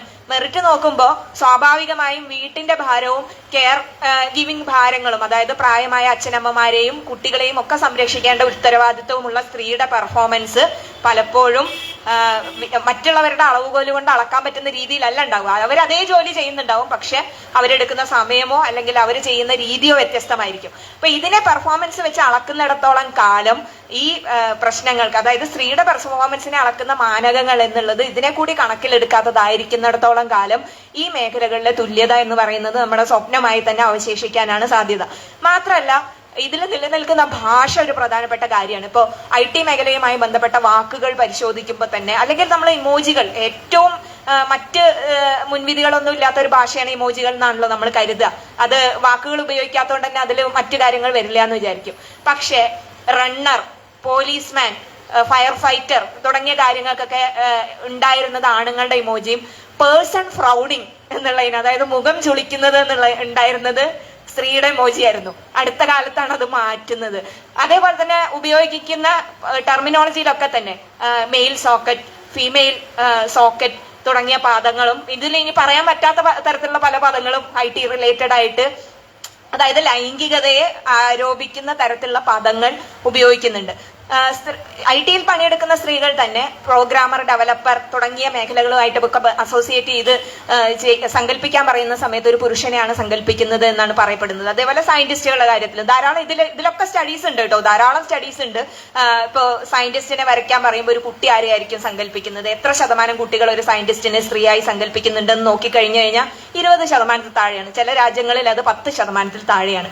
അപ്പോ ഈ ഒരു പ്രശ്നം ശാസ്ത്ര സാങ്കേതിക മേഖലകളെ കുറിച്ച് നിലനിൽക്കുന്നുണ്ട്. അപ്പോൾ ഈ സംവിധാനങ്ങൾ ഉണ്ടാക്കുന്നത് ആരാണ് എന്നുള്ളത് തീർച്ചയായിട്ടും ഇതിൽ പ്രതിഫലിക്കും. ഉദാഹരണത്തിന് മരുന്നുകളുടെ കാര്യം എടുക്കാം. മരുന്നുകൾ സ്ത്രീയുടെ പ്രത്യുൽപാദന ആരോഗ്യത്തെ, പ്രത്യുൽപാദന അവകാശത്തെയൊക്കെ മാറ്റിമറിച്ചു എന്ന് നമുക്ക് പറയാം. പക്ഷേ മരുന്നുകളുടെ കാര്യം എടുക്കുന്ന സമയത്ത് ഇപ്പോൾ ഹൃദ്രോഗത്തിനുള്ള ഒരു മരുന്നാണ്, അല്ലെങ്കിൽ ഹൃദ്രോഗത്തിനുള്ള ലക്ഷണങ്ങളാണ്, ടിപ്പിക്കൽ മെയിൽ ലക്ഷണങ്ങളാണ് അതിന്റെ ലക്ഷണങ്ങളായിട്ട് കരുതപ്പെടുന്നത്. സ്ത്രീയുടെ ഹൃദ്രോഗത്തിന് ഉണ്ടാവുക പലപ്പോഴും ടിപ്പിക്കൽ മെയിൽ ലക്ഷണങ്ങളല്ല. അത് തിരിച്ചറിയപ്പെടാതെ പോകുന്നു. അതുപോലെ തന്നെ ആവറേജ് മെയിൽ ശരീരത്തിലുള്ള മസിൽ മാസും കൊഴുപ്പിന്റെ അളവുമല്ല ഒരു സ്ത്രീയുടെ ശരീരത്തിലുള്ളത്. അപ്പോൾ ഈ മരുന്നുകളുടെ ഡോസേജ് പലപ്പോഴും സ്ത്രീകളെ സംബന്ധിച്ചിടത്തോളം ഒന്നുകിൽ ഓവർ ഡോസേജ് ആയിരിക്കും അല്ലെങ്കിൽ അണ്ടർ ഡോസേജ് ആയിരിക്കും. പെയിൻ റിലേറ്റഡ് ഗുളികകളുടെ കാര്യത്തിൽ പറയുന്നത് സ്ത്രീകളെ സംബന്ധിച്ചിടത്തോളം ഈ പെയിൻ ഗുളികകൾ അണ്ടർ ഡോസേജ് ആണെന്നും അത് കാരണം ഇത് കൂടുതൽ കഴിക്കാനും അത് കാരണമുള്ള ശാരീരിക പ്രശ്നങ്ങൾ ഉണ്ടാകാനുമുള്ള സാധ്യത സ്ത്രീകൾ വളരെ കൂടുതലാണ്. നമ്മൾ മെയിൽ ഫീമെയിൽ ഡോസേജ് വ്യത്യാസം മരുന്നിൽ എവിടെയെങ്കിലും കണ്ടിട്ടുണ്ടോ? വാസ്തവത്തിൽ അത് ആവശ്യമുള്ള ഒന്നാണ്. മാത്രമല്ല, ഇനിയിപ്പോ ഗവേഷണശാലകളിൽ ഉപയോഗിക്കുന്ന ഉപകരണങ്ങൾ, നമ്മുടെ മറ്റു ഉപകരണങ്ങളിലൊക്കെ തന്നെ അതിന്റെ ഡിസൈനിൽ ഈ സ്ത്രീ വിരുദ്ധത പ്രവർത്തിക്കുന്നുണ്ട്. നമുക്കത് പലപ്പോഴും മനസ്സിലായിക്കൊള്ളണമെന്നില്ല. ഇപ്പൊ ഒരു കാറ്, ഇപ്പോഴത്തെ കാറുകളൊക്കെ കുറേം കൂടി ബെറ്റർ ആയിട്ടുണ്ട്. ഞാൻ കാർ ഓടിക്കുന്ന സമയത്ത് എന്റെ ഹസ്ബൻഡ് എന്നെ കളിയാക്കാറുള്ളത് നിനക്ക് ഉയരമില്ലല്ലോ അതുകൊണ്ടാണെന്നാണ്. ഞാൻ 2 കുഷൻ ഇട്ടിട്ടാ ഓടിക്കുക, കാരണം എനിക്ക് ഫ്രണ്ടിലേക്ക് കാണില്ലായിരുന്നു പഴയ വണ്ടിയിൽ. അപ്പൊ ഞാൻ വിചാരിക്കും ഞാൻ ഉയരില്ലാത്തതുകൊണ്ടാണല്ലോ. ശരി, വാസ്തവത്തിൽ ഞങ്ങൾ തമ്മിലുള്ള ഉയര വ്യത്യാസം എന്ന് പറയുന്നത് 8 ഏറി കഴിഞ്ഞാൽ 9 സെന്റിമീറ്റർ ആയിരിക്കും. പക്ഷേ ഡിസൈനിന്റെ ഈ പ്രശ്നം എന്ന് പറയുന്നതാണ് ഇതിന്റെ പ്രശ്നം എന്നുള്ളത് കുറച്ച് വായിച്ചു കഴിയുമ്പോഴാണ് എനിക്ക് മനസ്സിലാവുന്നത്. കുറെ കാലം വരെ ഞാൻ വിചാരിച്ചത് എന്റെ ഉയരക്കുറവാണല്ലോ പ്രശ്നം എന്നാണ്. എന്റെ ഉയരക്കുറവിനെ പരിഗണിക്കാത്ത ഡിസൈനാണ് പ്രശ്നമെന്നും എനിക്ക് അപകടം ഉണ്ടാകുമ്പോൾ കൂടുതൽ പറ്റാനുള്ള സാധ്യതയുണ്ട് എന്ന് ഞാൻ പിന്നെ മനസ്സിലാക്കുന്നത്. കാരണം ഇതിന്റെ സേഫ്റ്റി ഫീച്ചേഴ്സും ക്രാഷ് ടെസ്റ്റുകളും മുഴുവൻ നടത്തിക്കൊണ്ടിരുന്നത് സ്ത്രീകൾക്ക് വേണ്ടിയിട്ടല്ല, പുരുഷന്റെ സൈസുള്ള ഡമ്മി വെച്ചുകൊണ്ട് ആയിരുന്നു. അപ്പൊ സ്വാഭാവികമായിട്ടും സ്ത്രീയുടെ അളവുകൾ ഇതിലേക്ക് വരില്ല. അത് ക്രാഷ് ടെസ്റ്റിലും വരില്ല, കാർ ഓടിക്കുന്ന കാര്യത്തിലായാലും വരില്ല. അപ്പൊ ഈ ഇൻക്ലൂസിവിറ്റി, അതേപോലെ തന്നെ ലാബിലെ ഉപകരണങ്ങൾ ഉപയോഗിക്കുന്ന സമയത്ത്, റിസർച്ച് ലാബിൽ പല ഉപകരണങ്ങളും ഉപയോഗിക്കുന്ന സമയത്ത് എനിക്ക് എത്താത്ത പ്രശ്നം, തുറക്കാൻ പറ്റാത്ത പ്രശ്നമൊക്കെ ഉണ്ടായിരുന്നു. അത് എന്റെ പ്രശ്നമല്ല, ഞാനെന്ന് പറയുന്ന സ്ത്രീയെ ഉൾക്കൊണ്ടുകൊണ്ടല്ല അതിന്റെ ഡിസൈൻ നിർമ്മിച്ചിരിക്കുന്നത് എന്നും അത് മിക്കവാറും ഒരു വെസ്റ്റേൺ യൂറോപ്യൻ മെയിലിന്റെ ശാരീരിക അളവുകൾക്കനുസരിച്ചാണ് നിർമ്മിക്കപ്പെട്ടിരിക്കുന്നത് എന്നുള്ളതാണ് അവിടുത്തെ പ്രശ്നം. അപ്പോ നമ്മൾ വിചാരിക്കുന്ന അത്ര നിസ്സാരമല്ല ഈ ശാസ്ത്ര സാങ്കേതിക മേഖലയിലെ സ്ത്രീയുടെ പ്രതിനിധാനത്തിന്റെ പ്രശ്നം എന്ന് പറയുന്നത്. നമ്മുടെ രോഗം മൂലം നമ്മുടെ ജീവന് പോവാനുള്ള സാധ്യത, മരുന്നുകൾ ഉപയോഗിക്കുമ്പോൾ പ്രശ്നങ്ങൾ വരാനുള്ള സാധ്യത അടക്കമുള്ള തീവ്രമാണ് ഈ വിഷയം എന്നുള്ളത് പല തലത്തിൽ കിടക്കുന്നതാണ്. ഞാൻ നേരത്തെ സൂചിപ്പിച്ച പോലെ ഭാഷയുടെ തലത്തിലായാലും ഡിസൈനിന്റെ തലത്തിലായാലും ഉപയോഗത്തിന്റെ തലത്തിലായാലും ഒക്കെ പരന്നു കിടക്കുന്ന ഒരു വിഷയമാണ് ഇത് എന്നുള്ളതാണ് വസ്തുത. അതിനെക്കുറിച്ച് കൂടുതൽ സംസാരിക്കാനുള്ള ഒരു സമയമില്ലാത്തത് കൊണ്ട് ഇതെങ്ങനെയാണ് മൂല്യങ്ങളെയും മനോഭാവങ്ങളെയും നിർമ്മിക്കുന്നത് എന്നുള്ളതിലേക്കും കൂടി പോകേണ്ടതുണ്ടെന്ന് തോന്നുന്നു. ഏറ്റവും ആധുനികമായ ഗാഡ്ജറ്റ് ഉപയോഗിക്കുന്ന സ്ത്രീ ഏറ്റവും ആധുനികമായ സ്ത്രീയാണോ എന്നുള്ളതാണ് അടുത്ത ചോദ്യം. അങ്ങനെ അല്ല എന്നുള്ളതിന്റെ ഉദാഹരണം നമ്മൾ ശബരിമല കലാപകാലത്ത് വ്യക്തമായി കണ്ടിട്ടുള്ളതാണ്. ഏറ്റവും അഡ്വാൻസ്ഡ് ആയ സംവിധാനങ്ങൾ ഉപയോഗിക്കുന്ന സ്ത്രീകൾ ഏറ്റവും നെഗറ്റീവായി ആർത്തവം ഒരു പ്രശ്നമാണ്, ആർത്തവം വൃത്തികേടാണ് എന്ന് പറയുന്നത് കണ്ടിട്ടുള്ളതിന്റെ അനുഭവം ഇപ്പൊ കേരളത്തിന് മുന്നിലുണ്ട്. അപ്പോ ഇത് മനോഭാവങ്ങളെ പരിഷ്കരിക്കുന്നതിൽ, ജെൻഡർ ഇൻക്ലൂസിവിറ്റിയെ കൊണ്ടുവരുന്നതിൽ, രാഷ്ട്രീയമായ തുല്യതയെ കൊണ്ടുവരുന്നതിൽ എത്രത്തോളം സാങ്കേതിക വിദ്യ സഹായിക്കുന്നുണ്ട് എന്നുള്ളത് ഒരു പ്രശ്നം തന്നെയാണ്. അവിടെ ഉണ്ടാവേണ്ടത് രാഷ്ട്രീയമായ അവബോധമാണ്. രാഷ്ട്രീയമായി മനുഷ്യർക്ക് അവബോധം ഉണ്ടാകാതെ ഇത് മനുഷ്യരുടെ തുല്യതയുമായി ബന്ധപ്പെട്ടിരിക്കുന്ന ഒരു കാര്യമാണ് എന്ന് മനസ്സിലാക്കാതെ സ്ത്രീ ആയാലും പുരുഷനായാലും ഈ മേഖലയെ മെച്ചപ്പെടുത്താനോ ഇതിന്റെ ജെൻഡർ ഡിവൈഡിനെ ഇല്ലാതാക്കാനോ കഴിയില്ല എന്നുള്ളതൊരു വസ്തുതയാണ്. അപ്പോൾ ഏറ്റവും ആധുനികമായ ഗാഡ്ജറ്റുകളോ അല്ലെങ്കിൽ ഏറ്റവും ആധുനികമായ സംവിധാനങ്ങളോ ഉപയോഗിക്കാൻ കഴിയുന്നതിനൊപ്പം തന്നെ ഇതിനെ സംബന്ധിച്ച രാഷ്ട്രീയമായ അവബോധം ഉണ്ടാവുക എന്നുള്ളതും അതിന് അനുകൂലമായ ഒരു രാഷ്ട്രീയമായ സംവിധാനമായിരിക്കണം ഭരണത്തിൽ ഉണ്ടായിരിക്കുക എന്നുള്ളതും പ്രധാനമാണ്. അല്ലാത്തടത്ത് ഇത് എന്തുണ്ടായിട്ടും കാര്യമില്ല. ടെക്നോളജി എന്ന് പറയുന്നത് വാസ്തവത്തിൽ ആർക്കും ഉപയോഗിക്കാൻ പറ്റുന്ന ഒന്നാണ്. It's not value free. Science is not value free, technology is not value free. എപ്പോഴും പറയുന്ന കാര്യമാണ് science is objective. Science objective അല്ല. കാരണം സയൻസ് പ്രവർത്തിക്കുന്നത് സമൂഹത്തിന്റെ അകത്താണ്. സമൂഹമാണ് ഇതിനെ നിർമ്മിക്കുന്നത്, സമൂഹമാണ് ഇതിനെ ഉപയോഗിക്കുന്നത്. അതുകൊണ്ട് തന്നെ സമൂഹത്തിന്റെ എല്ലാ കുഴപ്പങ്ങളും, എല്ലാ തരത്തിലുള്ള വർഗീയവും ജാതീയവുമായ വേർതിരിവുകളും ഇതിന്റെ അകത്ത് പ്രവർത്തിക്കുന്നുണ്ട്. അപ്പൊ ഇതിനെ രാഷ്ട്രീയമായി അഭിമുഖീകരിക്കുക എന്നുള്ളത് നമ്മുടെ കാലം ആവശ്യപ്പെടുന്ന ഏറ്റവും പ്രധാനപ്പെട്ട ഒരു പ്രശ്നം തന്നെയാണ്. ഇതാണ് നമ്മൾ അഭിമുഖീകരിക്കാൻ പോകുന്ന ഭാവിയിലെ ഏറ്റവും വലിയ പ്രശ്നം. അതിനെ തിരിച്ചറിഞ്ഞ് ഈ മേഖലയിലേക്ക് രാഷ്ട്രീയമായ കടന്നുവരവ് ഉണ്ടാകേണ്ട പ്രത്യേകിച്ചും, കാരണം നമ്മൾ വലിയ തൊഴിൽ നഷ്ടങ്ങളെ അഭിമുഖീകരിക്കാനുള്ള കാലമാണ് വരാൻ പോകുന്നത്. നേരത്തെ ഞാൻ സൂചിപ്പിച്ചതുപോലെ ഇതിൽ വലിയൊരു വിഭാഗം സ്ത്രീകളായിരിക്കും. കാരണം ക്ലറിക്കൽ ജോലികൾ, ആവർത്തന സ്വഭാവമുള്ള ജോലികളായിരിക്കും ഏറ്റവും കൂടുതൽ നഷ്ടമാവുക. ടീച്ചിങ് അടക്കമുള്ള കാര്യങ്ങൾ ഇതിൽ കൂടുതലായും പ്രവർത്തിക്കുന്നത് സ്ത്രീകൾ തന്നെയാണ്. ഓട്ടോമേഷൻസ് വരുന്നതോടുകൂടി, ഏജന്റിക് AI ഒക്കെ വ്യാപകമാകുന്നതോടുകൂടി ഇത് ഏറ്റവും കൂടുതൽ ബാധിക്കാൻ പോകുന്നത് സ്ത്രീകളെ തന്നെയായിരിക്കും. അപ്പൊ ഇതിന് AI സംബന്ധിച്ച് ഒരു നയവും ഇതിനെങ്ങനെയാണ് ഇടപെടേണ്ടത് എന്നുമുള്ള ഒരു ഇടപെടൽ സംഘടനാ തലത്തിൽ ഉണ്ടാകേണ്ട ഒരു കാലം കൂടിയാണിത്. അതിന് അനുയോജ്യമായ തലത്തിൽ ഈ സമൂഹത്തെ നിലനിർത്തുക, ഈ ചർച്ച തുടർന്ന് കൊണ്ടുപോവുക എന്നുള്ളത് വളരെ പ്രധാനം തന്നെയാണ്. അതുകൊണ്ട് തന്നെ ഈ സെഷനിൽ പങ്കെടുക്കാൻ പറ്റിയത് വളരെ പ്രധാനപ്പെട്ട ഒരു കാര്യമായി ഞാൻ കരുതുന്നു. വളരെ സന്തോഷമുണ്ട് ഇവിടെ വന്ന് സംസാരിക്കാൻ പറ്റിയത്. വിഷയം ഇതായതുകൊണ്ട് കൂടിയാണ് തിരുവനന്തപുരം വരെ വന്നിട്ട് ഞാൻ ഇതിൽ പങ്കെടുക്കുകയും ചെയ്യുന്നത്.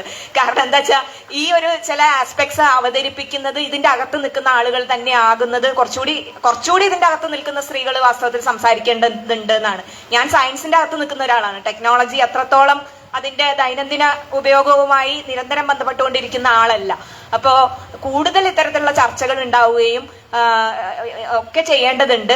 അതിനൊരു മുൻകൈ എടുത്തത് അത് തുടക്കമിട്ടു എന്നുള്ളതിന് വലിയ സന്തോഷമുണ്ട്. അപ്പോൾ ഇവിടെ വരാനും പങ്കെടുക്കാനും സഖാവ് CS സുജാതയ്ക്കും അതേപോലെ തന്നെ മിൻ ടീച്ചർക്കൊക്കെ ഒപ്പം വേദി പങ്കിടാനും ഒക്കെ പറ്റിയതിൽ സന്തോഷമുണ്ട്. എല്ലാവർക്കും നന്ദി, അഭിവാദ്യങ്ങൾ. സമയം ഏതാണ്ട് അതിക്രമിച്ചു. അടുത്ത സെഷനിലെ പ്രമുഖരായ വ്യക്തിത്വങ്ങളൊക്കെ ഇവിടെ വന്നിട്ടുണ്ട്. എന്തായാലും രഞ്ജിത്ത് ചർച്ചയുണ്ടോ? ഓ, അപ്പോ ഞാൻ വിചാരിച്ചത് നിർത്താനായിരിക്കും പറഞ്ഞത്. അപ്പോ ചർച്ചയുണ്ട്. അപ്പോൾ ഇതിനെ സംബന്ധിച്ച് സംസാരിക്കാൻ താല്പര്യമുള്ളവർക്ക് മുന്നോട്ട് വരാം.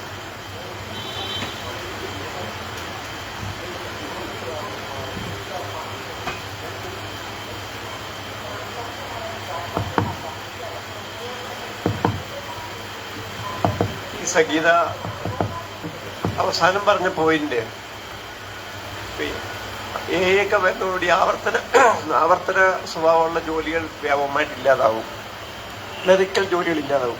എസ്പെഷ്യലി ഒരു വൈറ്റ് കോളർ ജോബ്സിനാണ് ഏറ്റവും അധികം തൊഴിൽ രംഗത്ത് ബാധിക്കാൻ പോകണമെന്നുള്ളതാണ് നമുക്കറിയാവുന്നത്. ഒരു അനുഭവം ഇപ്പൊ ഏറ്റവും അധികം സ്ത്രീകൾ വർക്ക് ചെയ്യുന്നത് ഈ വൈറ്റ് കോളർ മേഖലയിലാണ്.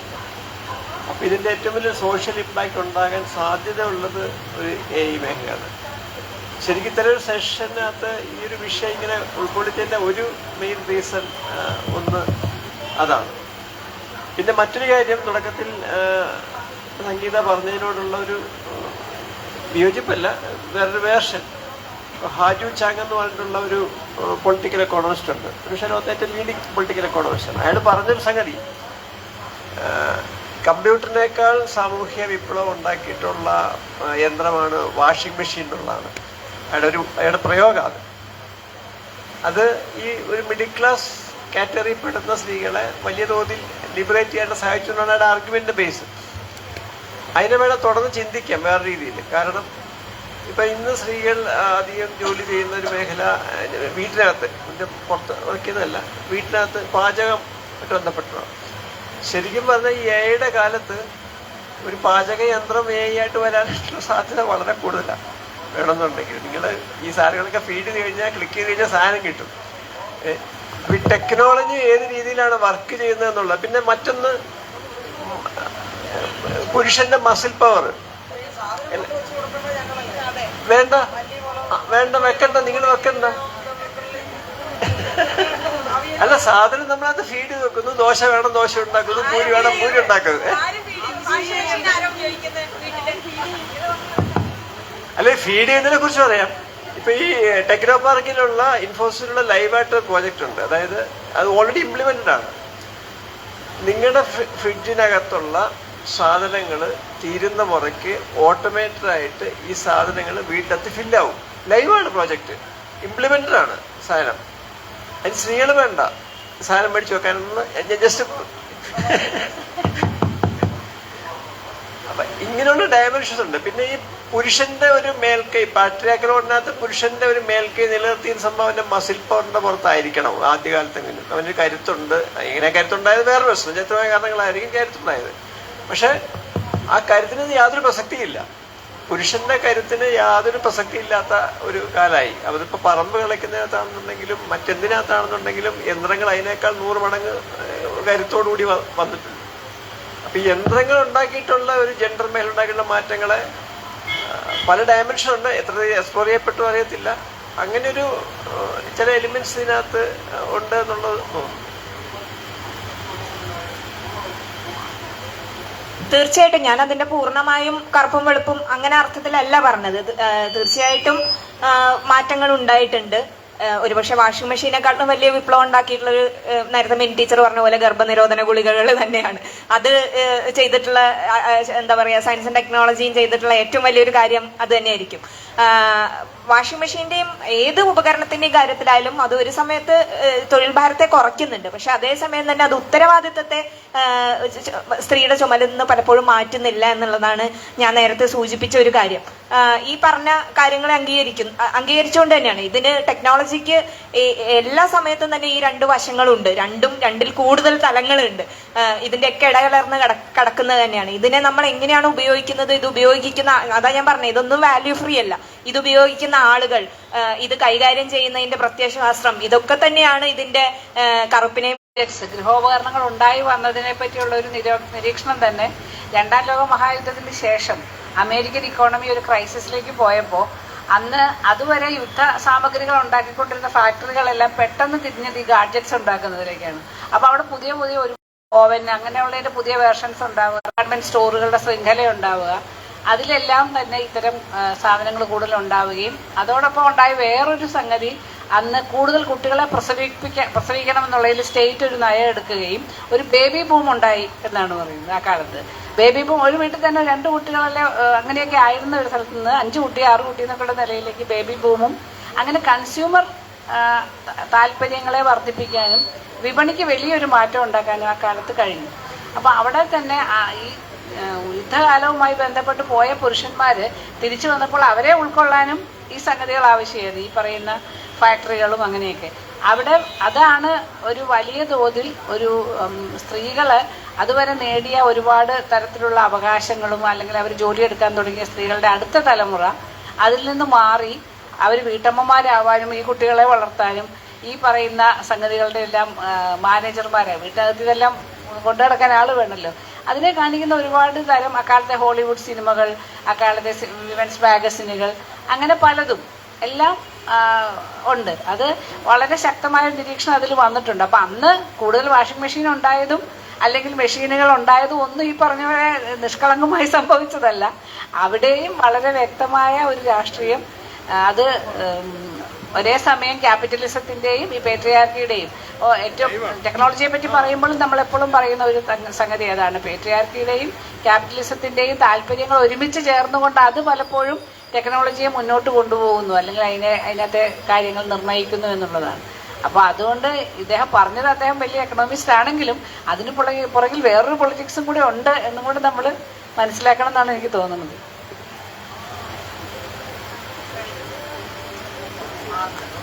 എനിക്ക് തോന്നുന്നു അത് തന്നെയാണ് ശരി. അപ്പൊ നമുക്ക് നിർത്താൻ തോന്നില്ലേ? എന്തായാലും വളരെ ലൈവായി തന്നെ നമുക്കിത് കൊണ്ടുപോകാൻ സാധിച്ചു. കാരണം ഇത് തുടരണം. കാരണം ആധുനിക സാങ്കേതിക വിദ്യ എങ്ങനെയാണ് സ്ത്രീ ജീവിതത്തെ മാറ്റിമറിക്കുന്നതെന്ന് വളരെ കൃത്യമായി തന്നെ ഇവിടെ വിലയിരുത്തി. പക്ഷെ അത് സമൂഹത്തിന്റെ മനോഭാവം വളരെ പ്രധാനപ്പെട്ടതാണ്. അതിൽ തന്നെ രാഷ്ട്രീയ തീരുമാനവും അതും വളരെ വളരെ പ്രാധാന്യമുള്ളതാണ്. വളരെ ആഴത്തിലുള്ള ചർച്ചകൾ തുടർന്നും ഉണ്ടാവണം എന്ന് സൂചിപ്പിച്ചുകൊണ്ട് രണ്ടുപേർക്കും പ്രത്യേകം നന്ദി പറഞ്ഞു.